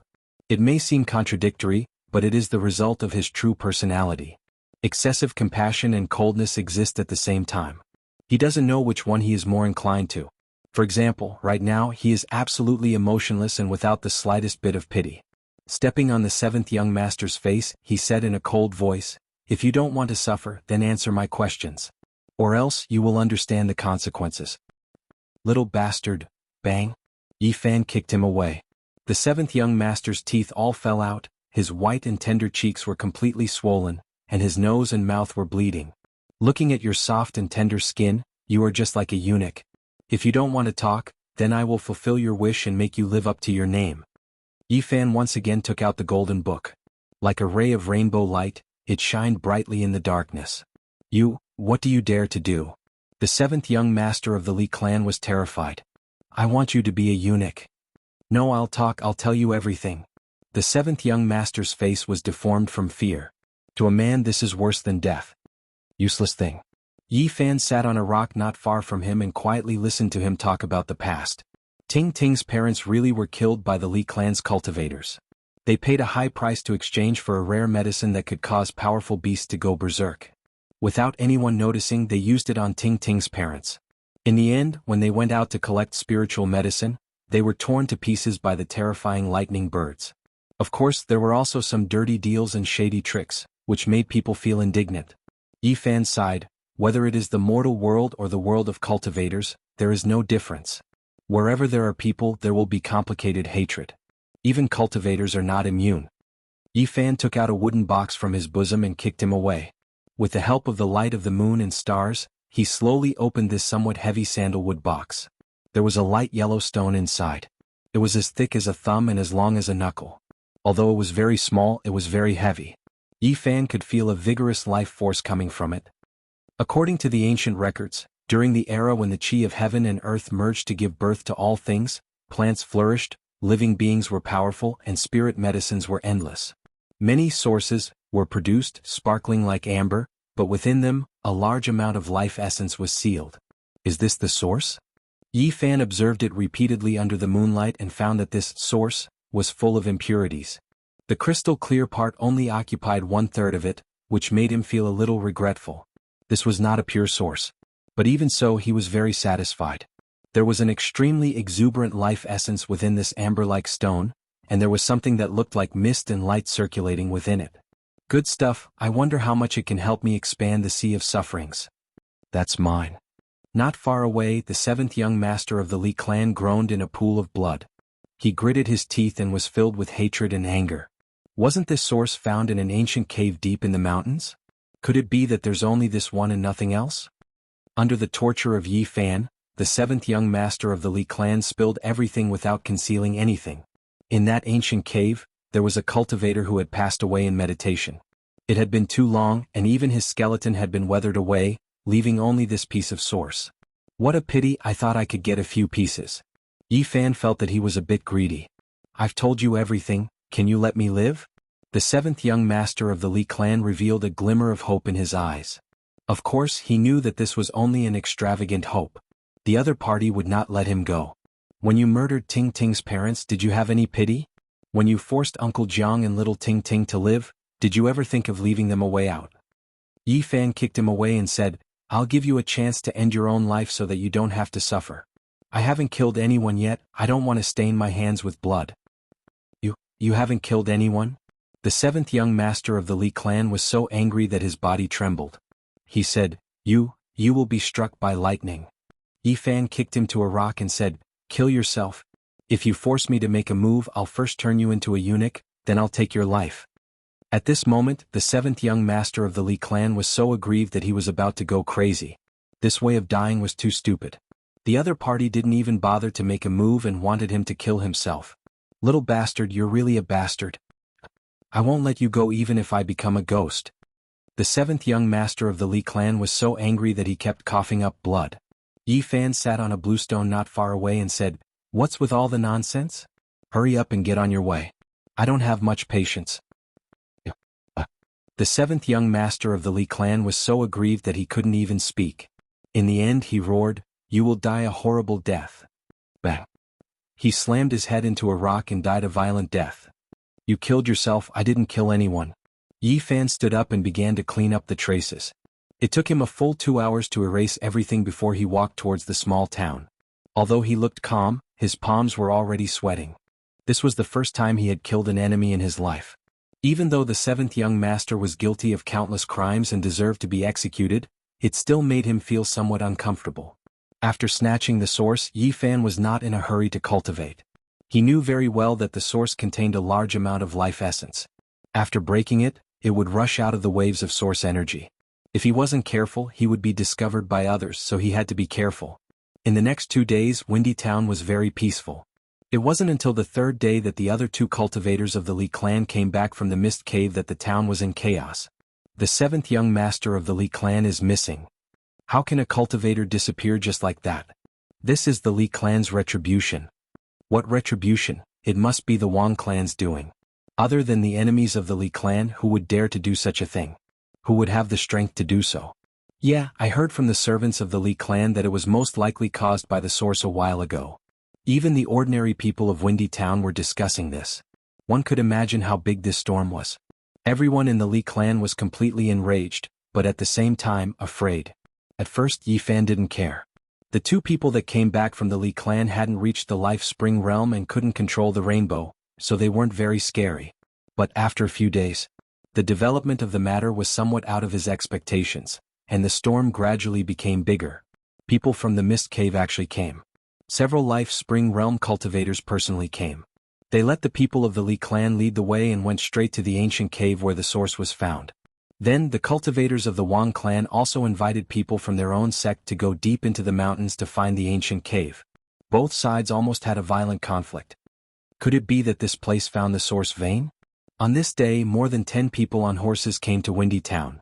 They were all extremely mystical beasts, each with thick scales and protruding horns. The mount in the middle was the most extraordinary. Its entire body was covered in golden scales, and a brilliant divine light surrounded it, as if there was a golden flame burning on it. It had the shape of a golden lion, but there were 2 horns on its head that were forked and surrounded by golden light. It was extremely majestic and mighty. Its 4 hooves didn't step on the ground but were actually 3 inches above the ground. It was completely treading on air. One could imagine how powerful and terrifying this strange beast was. On top of the golden lion sat a young man of 24 or 25 years of age. He wore a white robe and looked very scholarly. There was a gentle smile on his face and he was very handsome. His eyes were like water, faintly circulating with divine light. He could be said to be as handsome as jade. On both sides of him, there were 2 other mounts walking side by side. On the left was a green strange beast that was shaped like a lion or tiger. The green beast fur was extremely long, extremely clean, sparkling and translucent like jade. Clear splendor swirled about, shining brilliantly. Meanwhile, on its head was a jade horn that was unexpectedly releasing 5-colored divine light. This 5-colored strange beast was also treading on air and didn't really step on the ground. On top of it sat a young man of 16 or 17 years of age. He wore green clothes and had a pressing heroic spirit. However, there was a faint sense of arrogance as he looked at everything in the town with disdain. On the other side was a strange beast that flickered with silver radiance. It looked like a divine deer, and its entire body was covered in silver scales. Moreover, there was a vertical eye in the center of its forehead. Its entire body flickered with a pure and holy radiance. It treaded on air and didn't seem to be tainted by even a speck of dust. On top of it sat a young girl of 16 or 17 years of age. Her skin was like cream, and her eyes were misty like autumn water. Her red lips were dotted and she was extremely beautiful. However, she gave off a feeling that she was unreachable and carried a hint of arrogance. The dozen or so strange beasts behind the 3 were all extraordinary as well. They were all extremely rare strange beasts. Some were covered in dense scales while others were completely jade-like. All of them flickered with radiance. The people on the mounts ranged from 20 to 40 years of age. Regardless of whether they were men or women, they all carried an austere aura, and a powerful battle intent condensed around them. In the distance, Yi Fan saw all of this and couldn't help but suck in a breath of cold air. What kind of background did these people have? They were definitely not ordinary people. Not to mention the 3 people in the lead, just the dozen or so horsemen behind them were not inferior to the troops of the clan of the ancients and the sacred grounds that he saw in front of the demon emperor's tomb. A powerful battle intent and murderous aura rushed toward him. May I ask if there's a family with the surname Jiang in this town? At this moment, a horseman was ordered to ask the people in the town. Yi Fan's heart skipped a beat. Why were they looking for people with the surname Jiang? Chapter 82. Why would such a group of experts come to this small town to find someone with the surname Jiang? Yi Fan found it difficult to calm down. He was afraid that Uncle Jiang and little Ting Ting would be involved. Fresh Breeze Town had never seen so many strange beasts before. The dozen or so mounts flickered with divine radiance, causing the people on the street to retreat in fear. A middle-aged knight in his 30s sat on a strange beast covered in green scales. He tried his best to put on a friendly expression and said, "Don't be afraid, we have no ill intentions. We just want to know if there is anyone with the surname Jiang in this town." Although he tried his best to appear calm, these people were obviously experienced knights who had experienced countless battles. They had been tempered by blades and blood, so they naturally emitted a murderous aura that would cause ordinary people to tremble in fear. An old farmer pointed at the western street. His lips trembled as he mumbled, "That street, the biggest house, is there. Thank you." These people rode their beasts and slowly moved toward the western street of the small town. Not far away, Yi Fan felt relieved. So there were other families with the surname Jiang in this town. He quickly rushed toward the eastern street and soon returned to the small restaurant. "Uncle Jiang, child, what happened?" The old man walked out from the kitchen.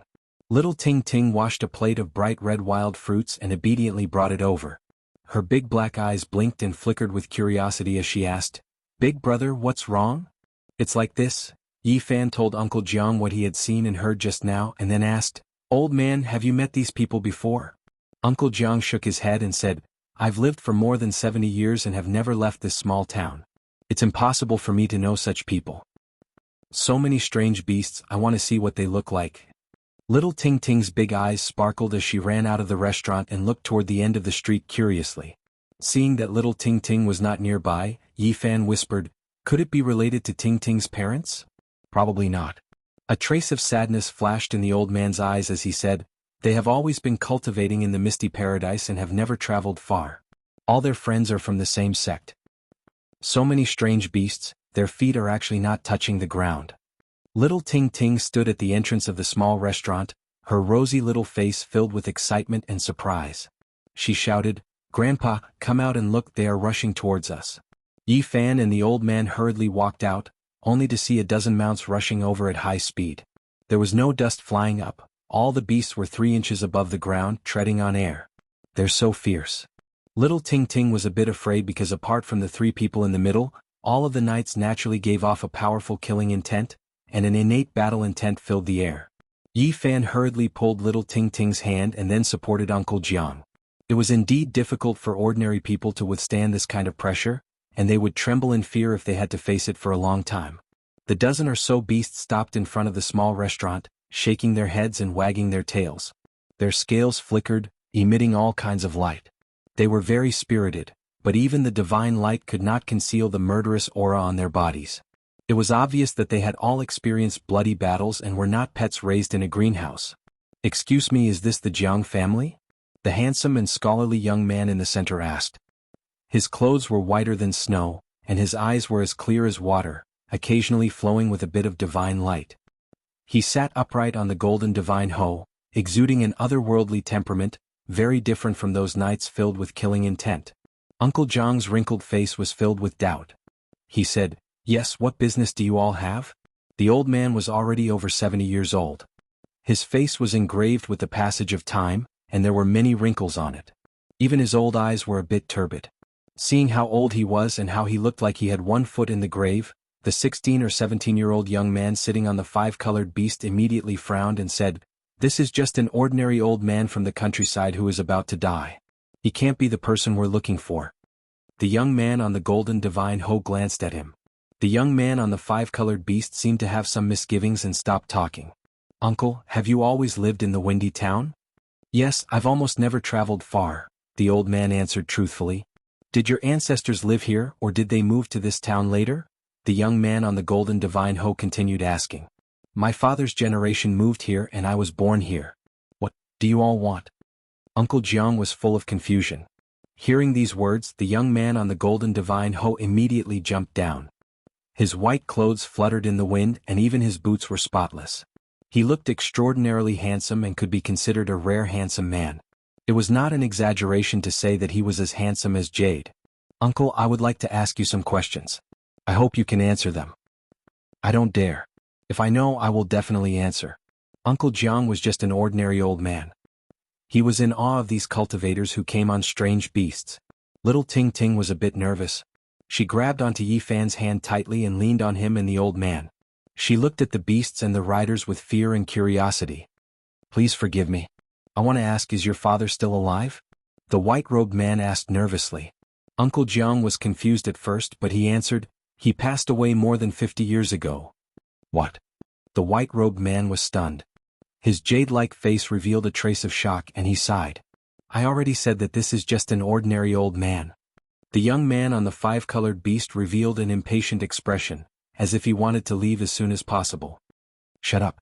The white-robed man turned around and glared at him. He then turned around and continued to ask, "Old man, please forgive me. Is your father called Xianxia?"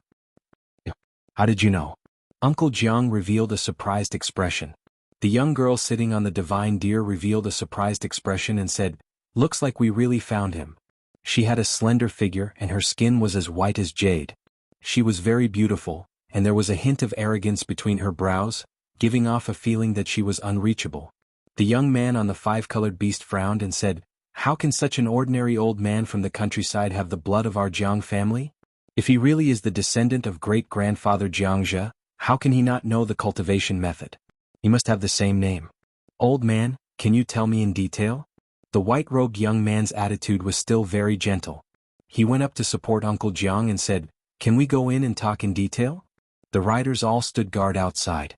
The white-robed man supported Uncle Jiang and walked back to the small restaurant. The arrogant young man and the extremely beautiful young girl also followed in. Yi Fan saw that the other party had no ill intentions. He pulled little Ting Ting to the side and didn't say anything. "Are there any red moles on great-grandfather Jiang's left arm?" "There are 5. How do you even know this?" Uncle Jiang revealed a surprised expression. Great-grandfather Jiangxia actually lived in seclusion in Yan country. I didn't expect him to pass away more than 50 years ago. The white-robed man sighed softly and said, "Old man, perhaps I should call you great-uncle." "No, no." Uncle Jiang saw that the other party actually bowed to him and hurriedly pulled the white-robed man up. The white-robed man turned around and said to the two behind him, "Why aren't you two greeting him?" "Greetings, great-uncle." The beautiful young girl bowed and glanced at Yi Fan and little Ting Ting at the same time. The young man was a little unwilling and mumbled, "Greetings, great-uncle." He hurriedly bowed and was very perfunctory. "This is..." Uncle Jiang was full of confusion. He didn't understand why they were like this. "Big brother, big sister, do you know my grandpa?" Little Ting Ting was also very confused. Her long eyelashes kept blinking, and her intelligent eyes were full of confusion. Seeing that she was so innocent and cute, the white-robed man dotingly rubbed her head and said, "We come from the same family." "What family?" Little Ting Ting blinked her big eyes curiously. "An ancient family that has existed since the antiquity era, the Jiang family. In the future, you will slowly understand how extraordinary our family is in the Eastern Barren Territory." Yi Fan was shocked. The antiquity families were definitely on the same level as the sacred grounds. Their status in the Eastern Barren Territory was unreachable. According to Yi Fan's knowledge, the surname Jiang and Ji were the most ancient surnames in China. According to historical records, the surname Jiang was the descendant of the Yan Emperor. They got their surname from the Yan Emperor's birthplace. Shenong residence's Jianghu. Yi Fan was shocked. He didn't expect the surname Jiang to be so extraordinary even on the other side of the galaxy. Old Master Jiangxia was extremely talented back then. His name had already spread far and wide at such a young age. Later on, his name shook the entire Eastern Barren Territory. With a stomp of his foot, he could move the clouds in all directions. "I didn't expect." The white-robed man seemed to be very emotional. He could already tell that the old man's life wasn't very good. He didn't expect that the bloodline of a powerful expert would fall to such a state. The girl beside him was also confused. "Didn't old Master Jiangxia teach you the cultivation method back then?" "What cultivation?" Uncle Jiang was confused by their words and said to himself, "I don't know what you're talking about. Many things happened back then. It's hard to explain in a short time. Old man, are you willing to come with us?" The white-robed man said to the old man and then looked at Yi Fan and little Ting. "My surname is not Jiang. Ting Ting is Uncle Jiang's only granddaughter," Yi Fan explained hurriedly. "The family leaders branch owes old Master Jiangxia a lot, but the past will eventually come to light. I want to take you and Ting Ting back to the Jiang family." The old man was in a daze. Although he didn't understand everything, he understood the gist of it. He couldn't accept it. The girl beside him saw that little Ting was very cute and smiled. "Ting Ting, do you have any wishes? Big sister can help you realize them immediately." "I don't have any special wishes. I just want to be with Grandpa and Big Brother." "Do you have any other wishes?" Little Ting Ting tilted her head and thought seriously. Her voice was very tender. "I want to be able to eat my fill every day and no one to bully me and Grandpa." Hearing this, the girl was startled. The white-robed man's expression changed. He asked in a deep voice, "Are you usually bullied?" "Yes. Before Big Brother came, bad people came to bully us every day." Little Ting Ting's innocent words made everyone's expressions change. "Oh man, I forgot to ask. What about Ting Ting's parents?" Uncle Jiang revealed a sad expression. "I had a son in my later years, but in the end I had to send him off. How could this happen?" The girl's eyes widened. "I don't know if they were killed by someone or if they really died by accident." At the side, little Ting Ting's eyes turned red when she heard this. "Please elaborate." At this moment, the white-robed man's eyes flashed with divine splendor. The old man only said a few words and the white-clothed man immediately stood up and said, "Hazy Grotto, never heard of it." We will make a trip there in a while. If anyone dares to stop us, I don't mind making this sect disappear." The beautiful girl beside him also sneered. "They even dare to bully the people of our Jiang family. Before going to the hazy paradise, let's go to the Li family first." When the knights guarding outside heard this, a shocking murderous aura and battle intent erupted. At this moment the entire Fresh Breeze town was enveloped in a terrifying aura. Chapter 83. The man in white came from the clan of the remote antiquity, the Jiang family. His name was Jianghu. As his name suggested, he was as handsome as jade. His white clothes were whiter than snow. He didn't say much about Xianxia's past, but he still learned a lot of useful information. Uncle Jiang's father, Xianxia, left the Jiang family years ago and never returned. There was an unknown past that seemed to be related to the family head's bloodline. Old Master Xianxia had great achievements. How could he have passed away 50 years ago? This was something that Jianghu did not understand. He coughed up a lot of blood when he passed away. Uncle Jiang didn't feel too sad when he mentioned the past. Some things would fade away with the passage of time. "I see." Jianghu didn't say much and just nodded. He seemed to understand the hidden story. The beautiful girl next to him was called Jiang Kaixin. She had a graceful figure, a slender neck and a beautiful face. As a young lady of the Jiang family, her temperament gave people a feeling that she was unattainable. However, she liked little Tingting very much and didn't put on any arrogant airs. She held little Tingting's hand and asked this and that from time to time. Her tone was very gentle. The arrogant young man was called Jiang Yichen. Although he knew the identity of Uncle Jiang and little Tingting, he wasn't very enthusiastic and still looked cool. Jiang Kaixin stepped forward and said with a clear and pleasant voice, "Old man, please come back to the Jiang family with us.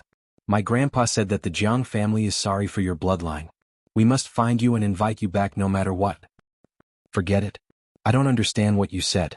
Your lives are too far away from mine. We are people from two different worlds. I'm used to everything here." Uncle Jiang was an ordinary old man. He had lived for so long and experienced so many things. He felt that he couldn't integrate into such a family, so he declined politely. "Even if you don't think for yourself, you have to think for Tingting. She is a little princess in the clouds and shouldn't be bullied. She needs another kind of life." Jiang Kaixin talked about little Tingting's future and persuaded the old man, "Please come back with us. The elders in the family hope that Jiangxia's bloodline will return to the Jiang family. Take Tingting away. I'm used to the life here and don't want to go anywhere else." Little Tingting immediately hugged the old man's arm and said, "I will be with Grandpa.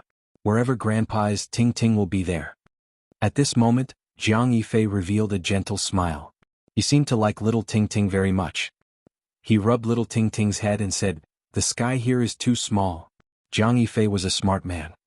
He knew that persuading Uncle Jiang this way wouldn't be of much use. Only by letting him see the transcendence of the Jiang family might he be able to change the old man's mind. He stood up and said, "Let's go to the Li clan first." His words were very calm, but they seemed to contain a strange magic. The mutant beasts outside all roared and a bloody aura spread out. All of the knights exploded out with powerful battle intent. Jiang Yifei's expression was calm and composed. The golden divine Ho followed closely behind him. He slowed down his pace and walked side by side with Uncle Jiang. Everyone else followed behind when they saw this. No one rode on their beasts but walked toward the Li family. Little Tingting anxiously pulled the old man and Yifan's hands. Being protected by everyone like stars around the moon made her feel uneasy. At this moment, Jiang Yifei and Jiang Kaixin were walking side by side with them. However, they were only standing on the left and not in the middle. Everyone on the street was very surprised to see Uncle Jiang and little Tingting being protected like this. Many people were trembling with fear and retreated to the sides of the street in fear of those beasts. What's going on? Does old man Jiang know these people? Look at those mutant beasts. Their feet don't touch the ground. I'm afraid they can even fly. How can old man Jiang know these people? The bitter old man Jiang finally changed for the better. Good people will always be rewarded. This time the Li family is in big trouble. They seem to be walking toward the Li family. Great. After so many years of anticipation, someone is finally going to deal with the Li family. More and more people gathered on both sides of the street. Although everyone was very afraid and didn't dare to move forward, they still revealed excited expressions. They followed from afar and moved toward the Li family. When Uncle Jiang arrived at the gate of the Li family, he was a little hesitant. Seeing this, Jiang Yifei helped him up the stairs and said, "Not to mention a small Li family, Even the palace of the most powerful country in the Eastern Barren Territory can't stop us. Bang! In front of them, a pair of vermilion doors suddenly collapsed as if a huge hammer had smashed on them. Inside, there was a commotion, and curses could be heard from the gatehouse. Who did this? How dare you come to the Li family and behave atrociously? You're really looking for death. Soon more than 10 people rushed out, all of them fierce. However, when they saw more than 10 beasts, they were instantly stunned. They swallowed all the curses and were tongue-tied. The ferocious look on their faces disappeared, and they became fearful and uneasy as they quickly ran back.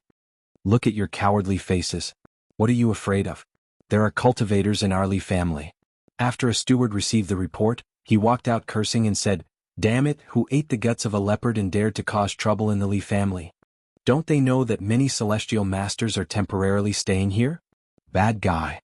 As soon as that steward walked out, little Ting Ting immediately took a few steps back. It was obvious that she was a little afraid of this person. You. After that steward walked out, he was also afraid. Golden divine Ho, 5-colored mutant beasts, divine deer with vertical eyes. He had never seen or heard of such things. He was immediately stunned.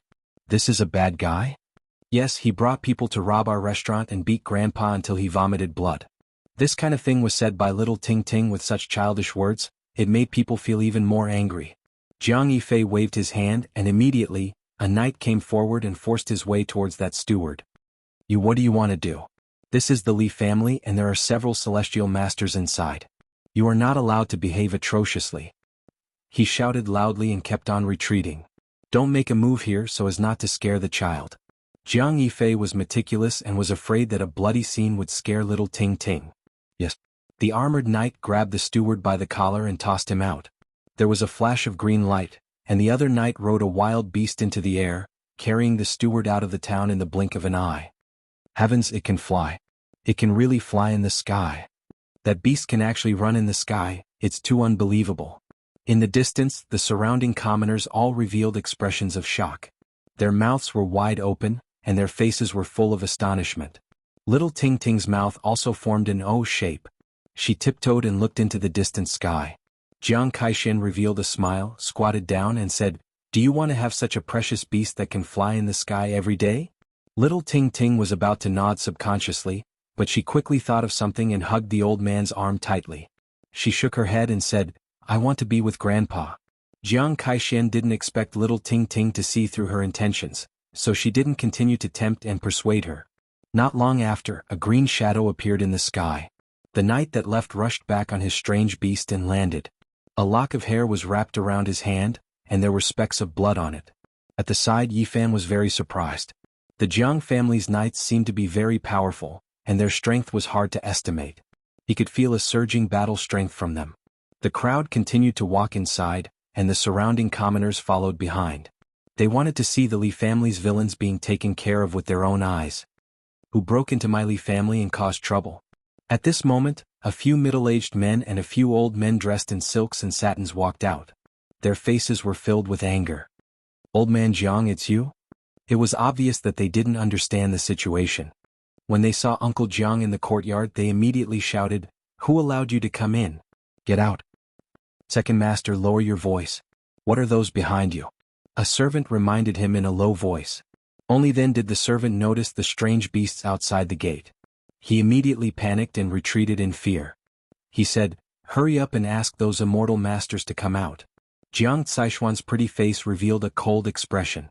She said, "A small family with only a few people who know a little bit about cultivation dares to bully the weak and prey on the villagers.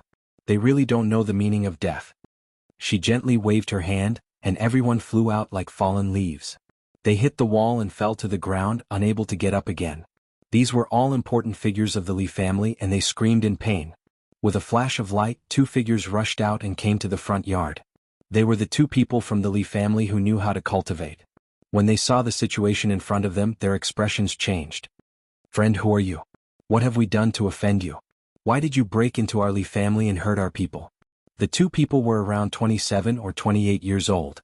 They were shocked and angry, but they didn't dare to act out. "You don't deserve to know." Jiang Caishuan sneered. Jiang Yifei calmly asked, "Did you kill Tingting's parents?" "What are you talking about? Don't slander us." The 2 people's expressions changed drastically. They felt a chill in their hearts when they saw Uncle Jiang in the center of the crowd. "What are you saying is slandering us?" A knight walked out with a gaze as sharp as a knife. He appeared in front of them like a ray of light and slapped the two people away. Two bloody palm prints appeared on the faces of the two people from the Li family, and they instantly swelled up. They were shocked and angry at the same time.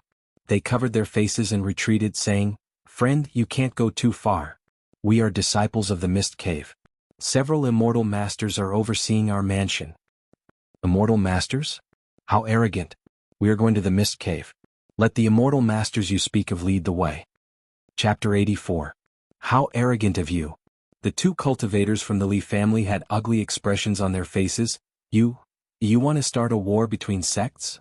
A war between sects? Are you qualified?" "I'm afraid you're not qualified at all." The armored knight's voice was cold. Good.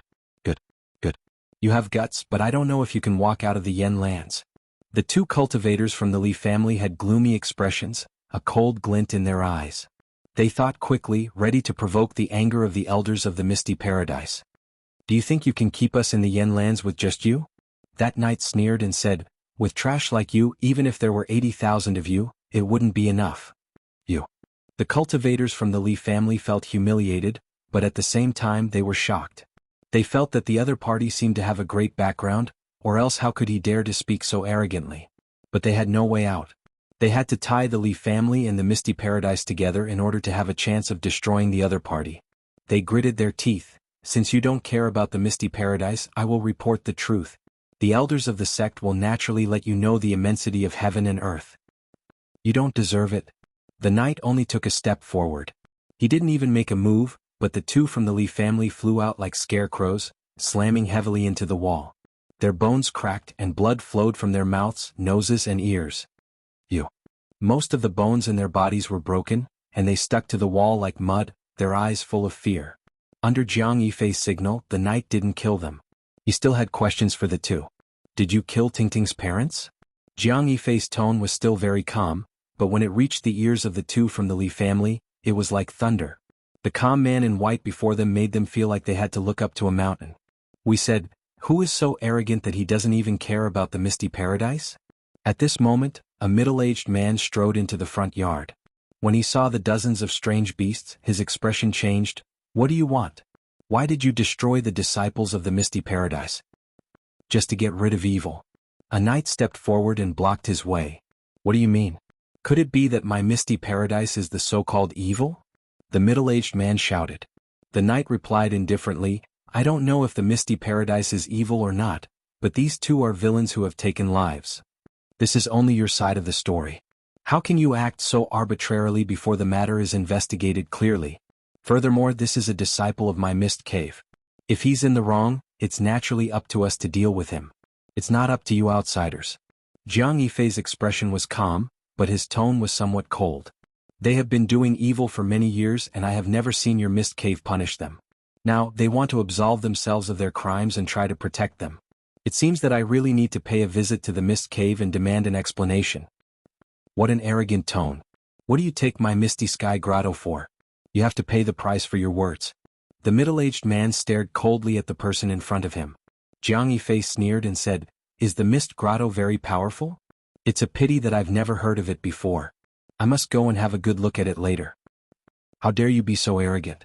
The middle-aged man said coldly, "The Mist Cave is one of the 6 sects of the Yen land. If you insist on causing trouble, a war between sects is inevitable." Jiang Yifei shook his head and said, "The eastern wilderness is vast and boundless. It's hard to count how many countries there are. The Yen kingdom is just a small place. I've never heard of any sects here." "So arrogant. I want to see how strong you are." The middle-aged man rode a rainbow and rushed into the air. He opened his mouth and spat out a purple gold shield and a blood-red spear.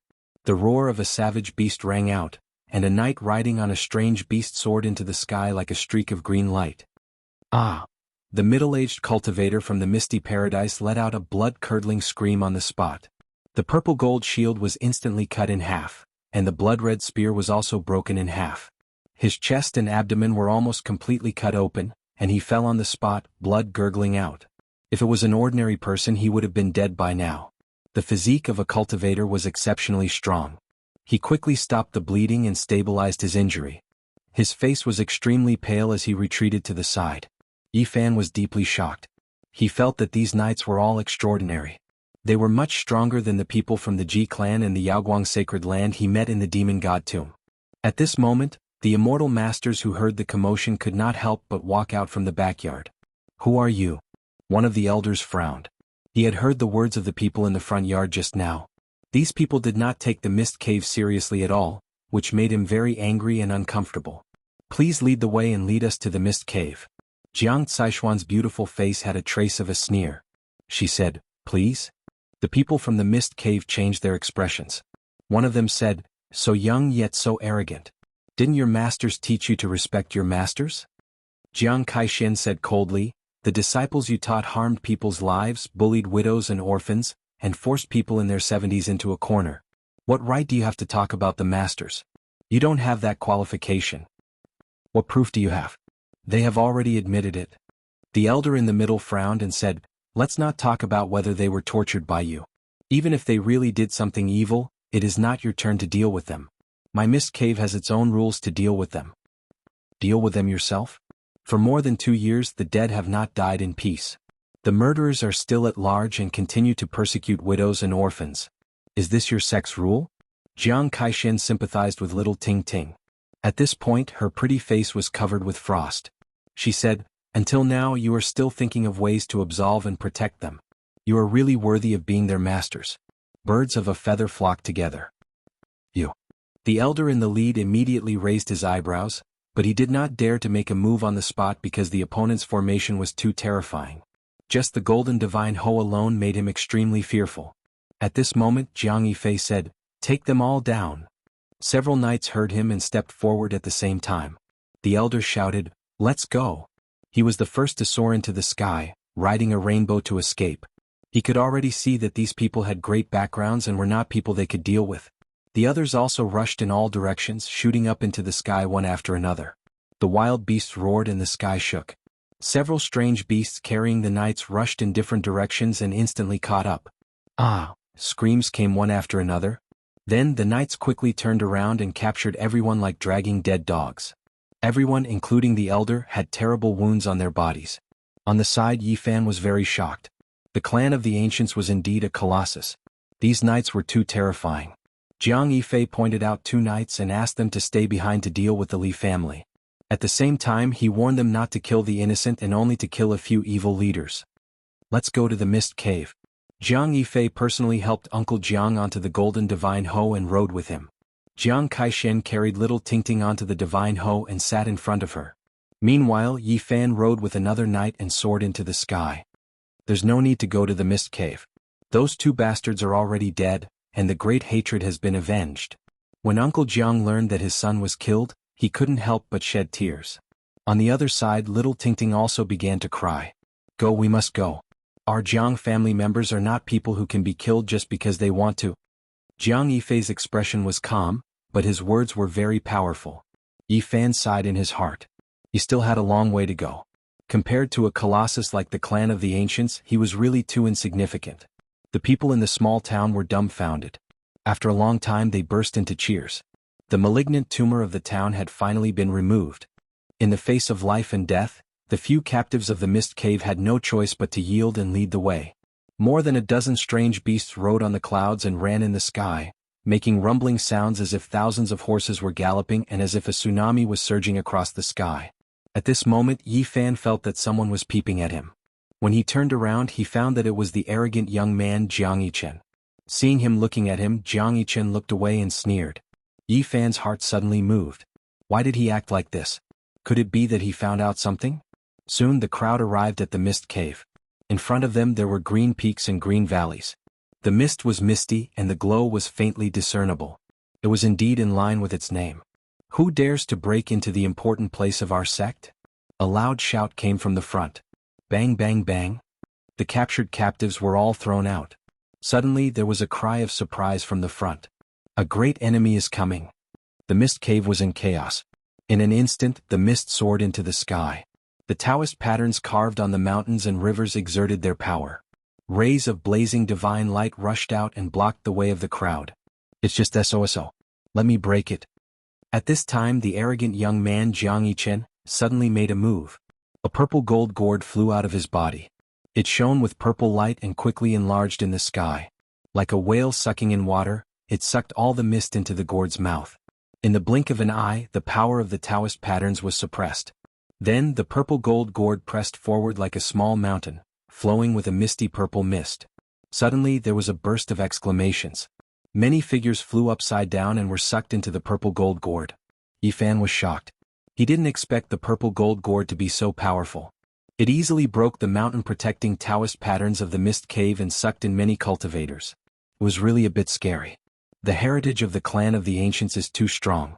This is only a young man of 16 or 17 years old, but he has bestowed such a terrible treasure. Yifan muttered in his heart. There's no need to do this. Uncle Jiang kept trying to dissuade him. Jiang Yifei shook his head and said, Tingting's parents did not do evil, but they were persecuted. They want an explanation. Our Jiang family has never been afraid of trouble. Bang.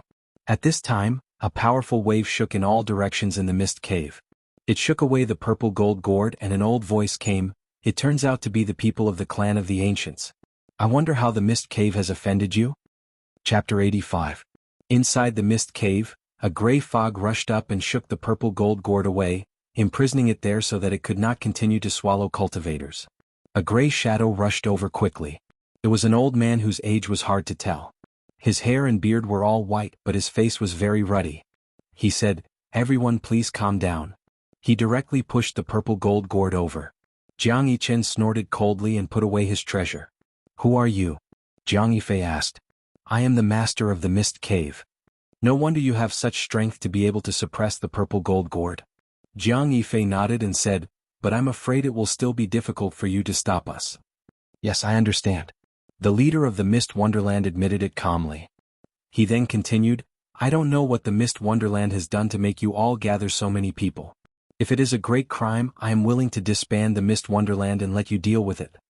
The old man in gray was very frank. In fact, he was forced to do so. If he really went against the clan of the remote antiquity, the Mist Cave would quickly be destroyed. The two were not on the same level at all. Once they became enemies, there was no suspense.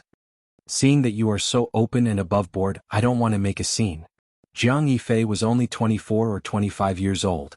The old man did not feel that it was rude to speak to the master of the mist cave in such a tone. Everything was because of the strength. Young master is wise. Please tell me why you are here to denounce me. 2 years ago, did a disciple with the surname Jiang die in the mist cave?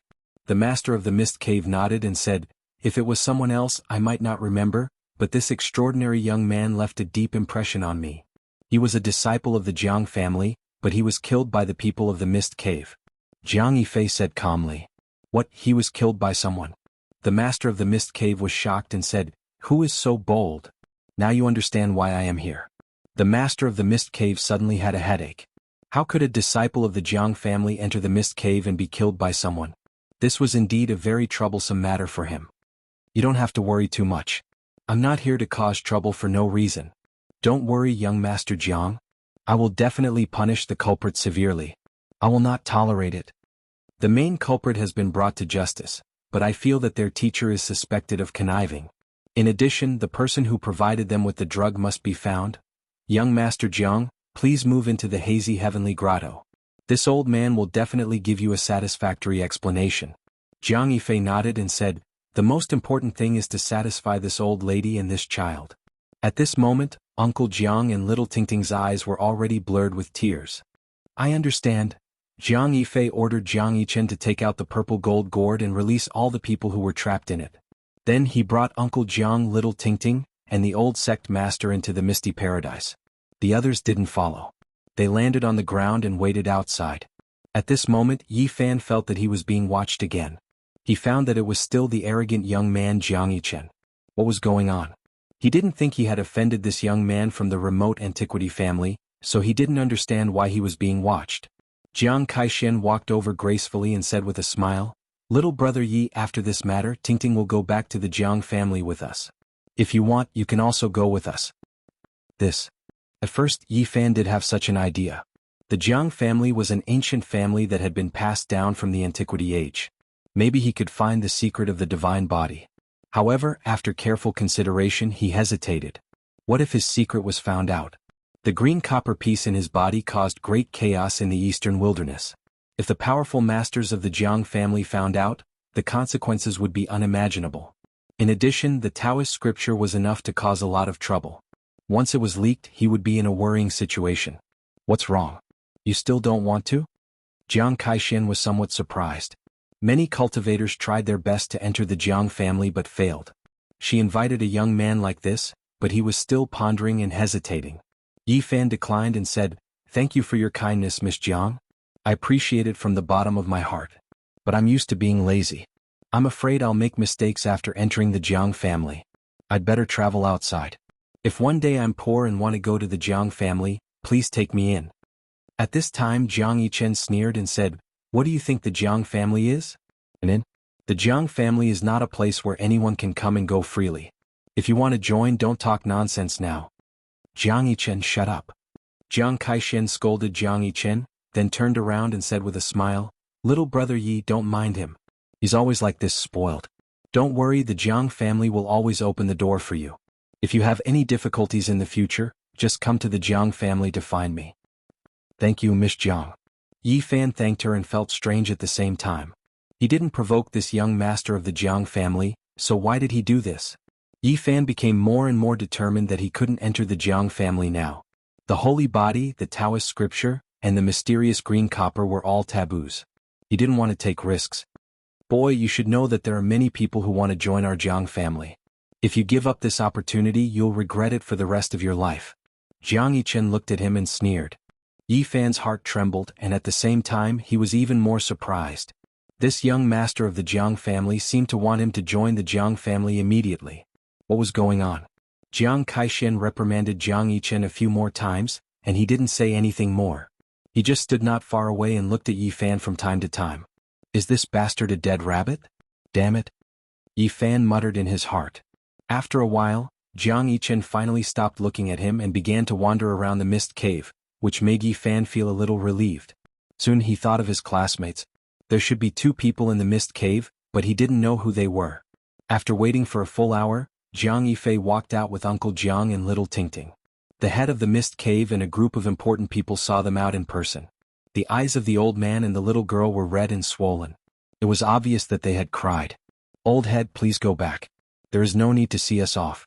Our Jiang family is not unreasonable. This matter has been settled. You don't have to worry anymore." The old leader of the mist cave abode heaved a sigh of relief. Otherwise, anyone would tremble in fear when facing a behemoth like the Jiang family. In the eastern barren territory, not many big forces dared to compete with them. The people of the mist cave watched them go away until they disappeared, and then they returned to the sect. Jiang Yifei and his group returned directly to the Qingfeng town just to satisfy the old man's wish to see the town again. Uncle Jiang decided to join the Jiang family for little Tingting's future. He didn't want his granddaughter to be wronged again. "Big brother, come with us." Little Tingting looked up and begged. Yi Fan scratched her little nose and said, "Big brother can't help much anymore. The Jiang family is full of powerful people. I'm not even a soldier there. Tingting will have a good life there. Big brother, I really don't want to be separated from you. Come with us or Tingting will miss you every day." Little Tingting was about to cry. "I still have other things to do. I really can't go now. I promise you I will visit you in the future." Yi Fan comforted her softly. "No, if Big brother doesn't go, I won't go either." Little Tingting actually made such a decision. "You are still young and don't understand some things. You will understand when you grow up. Go to the Jiang family happily. Don't play around there. Learn cultivation from them. Maybe I will need Tingting's help in the future." Uncle Jiang also couldn't understand. He really hoped that Yi Fan would go with them, but in the end he couldn't force him. When they parted outside Qingfeng town, little Tingting burst into tears. She hugged Yi Fan's leg and refused to let go. Her tears rolled down in pairs. Yi Fan wiped her tears and said, "Don't cry. Tingting, remember what I said just now. We will meet again in the future." In the end, little Tingting was reluctant and cried, "I will definitely learn cultivation and find Big brother in the future. If anyone bullies Big brother, Tingting will beat them away." Yi Fan immediately smiled and said, "Go quickly. They're all waiting for you." At this moment Yi Fan noticed that when Jiang Yichen, the young master of the Jiang family, looked at him, a cold light flashed in his eyes. This made his heart skip a beat. Jiang Yichen, the way I look at you doesn't seem right. Jiang Kaishen suddenly said. Sister Xian, why do you say that? Jiang Yichen was shocked. Don't do immoral things. Don't be evil. It seems that Grandpa has really spoiled you. Jiang Kaishen said coldly, I have noticed you for a long time. You seem to want to fight little brother Yi. Did he offend you? Jiang Yifei looked back at them and said, What's the matter? Nothing. Jiang Yichen was a little guilty. But although Jiang Yifei looked elegant, he seemed to be very prestigious. Jiang Yichen, who was from the same clan, was very afraid of him. Speak. Jiang Yichen had to tell the truth. He said, That boy has a precious treasure, and it is not an ordinary one. You all know that my mount's most peculiar aspect isn't its fighting prowess, but rather that it has a psychic jade horn that can sense divine objects. Today it continuously flickered with 5-colored radiance, exceptionally bright and resplendent. His mount was a cyan beast that looked like a lion or tiger. The cyan beast's fur was very long and very clean. There was a jade horn on its head, which was crystal clear and emitted 5-colored light. It could sense the existence of rare treasures. I may be in trouble? Yifan saw the 3 people in the distance looking over. What's wrong with the child? Uncle Jiang asked. Little Tingting also wiped away her tears and said, Big brother is in trouble. I will ask Sister Kaishen to help you. Yifan smiled bitterly. At this moment, Jiang Yichen was walking over with a sneer. Jiang Yifei and Jiang Kaishen also followed. I'm really curious. What kind of precious treasure do you have? Yifan was suddenly shocked.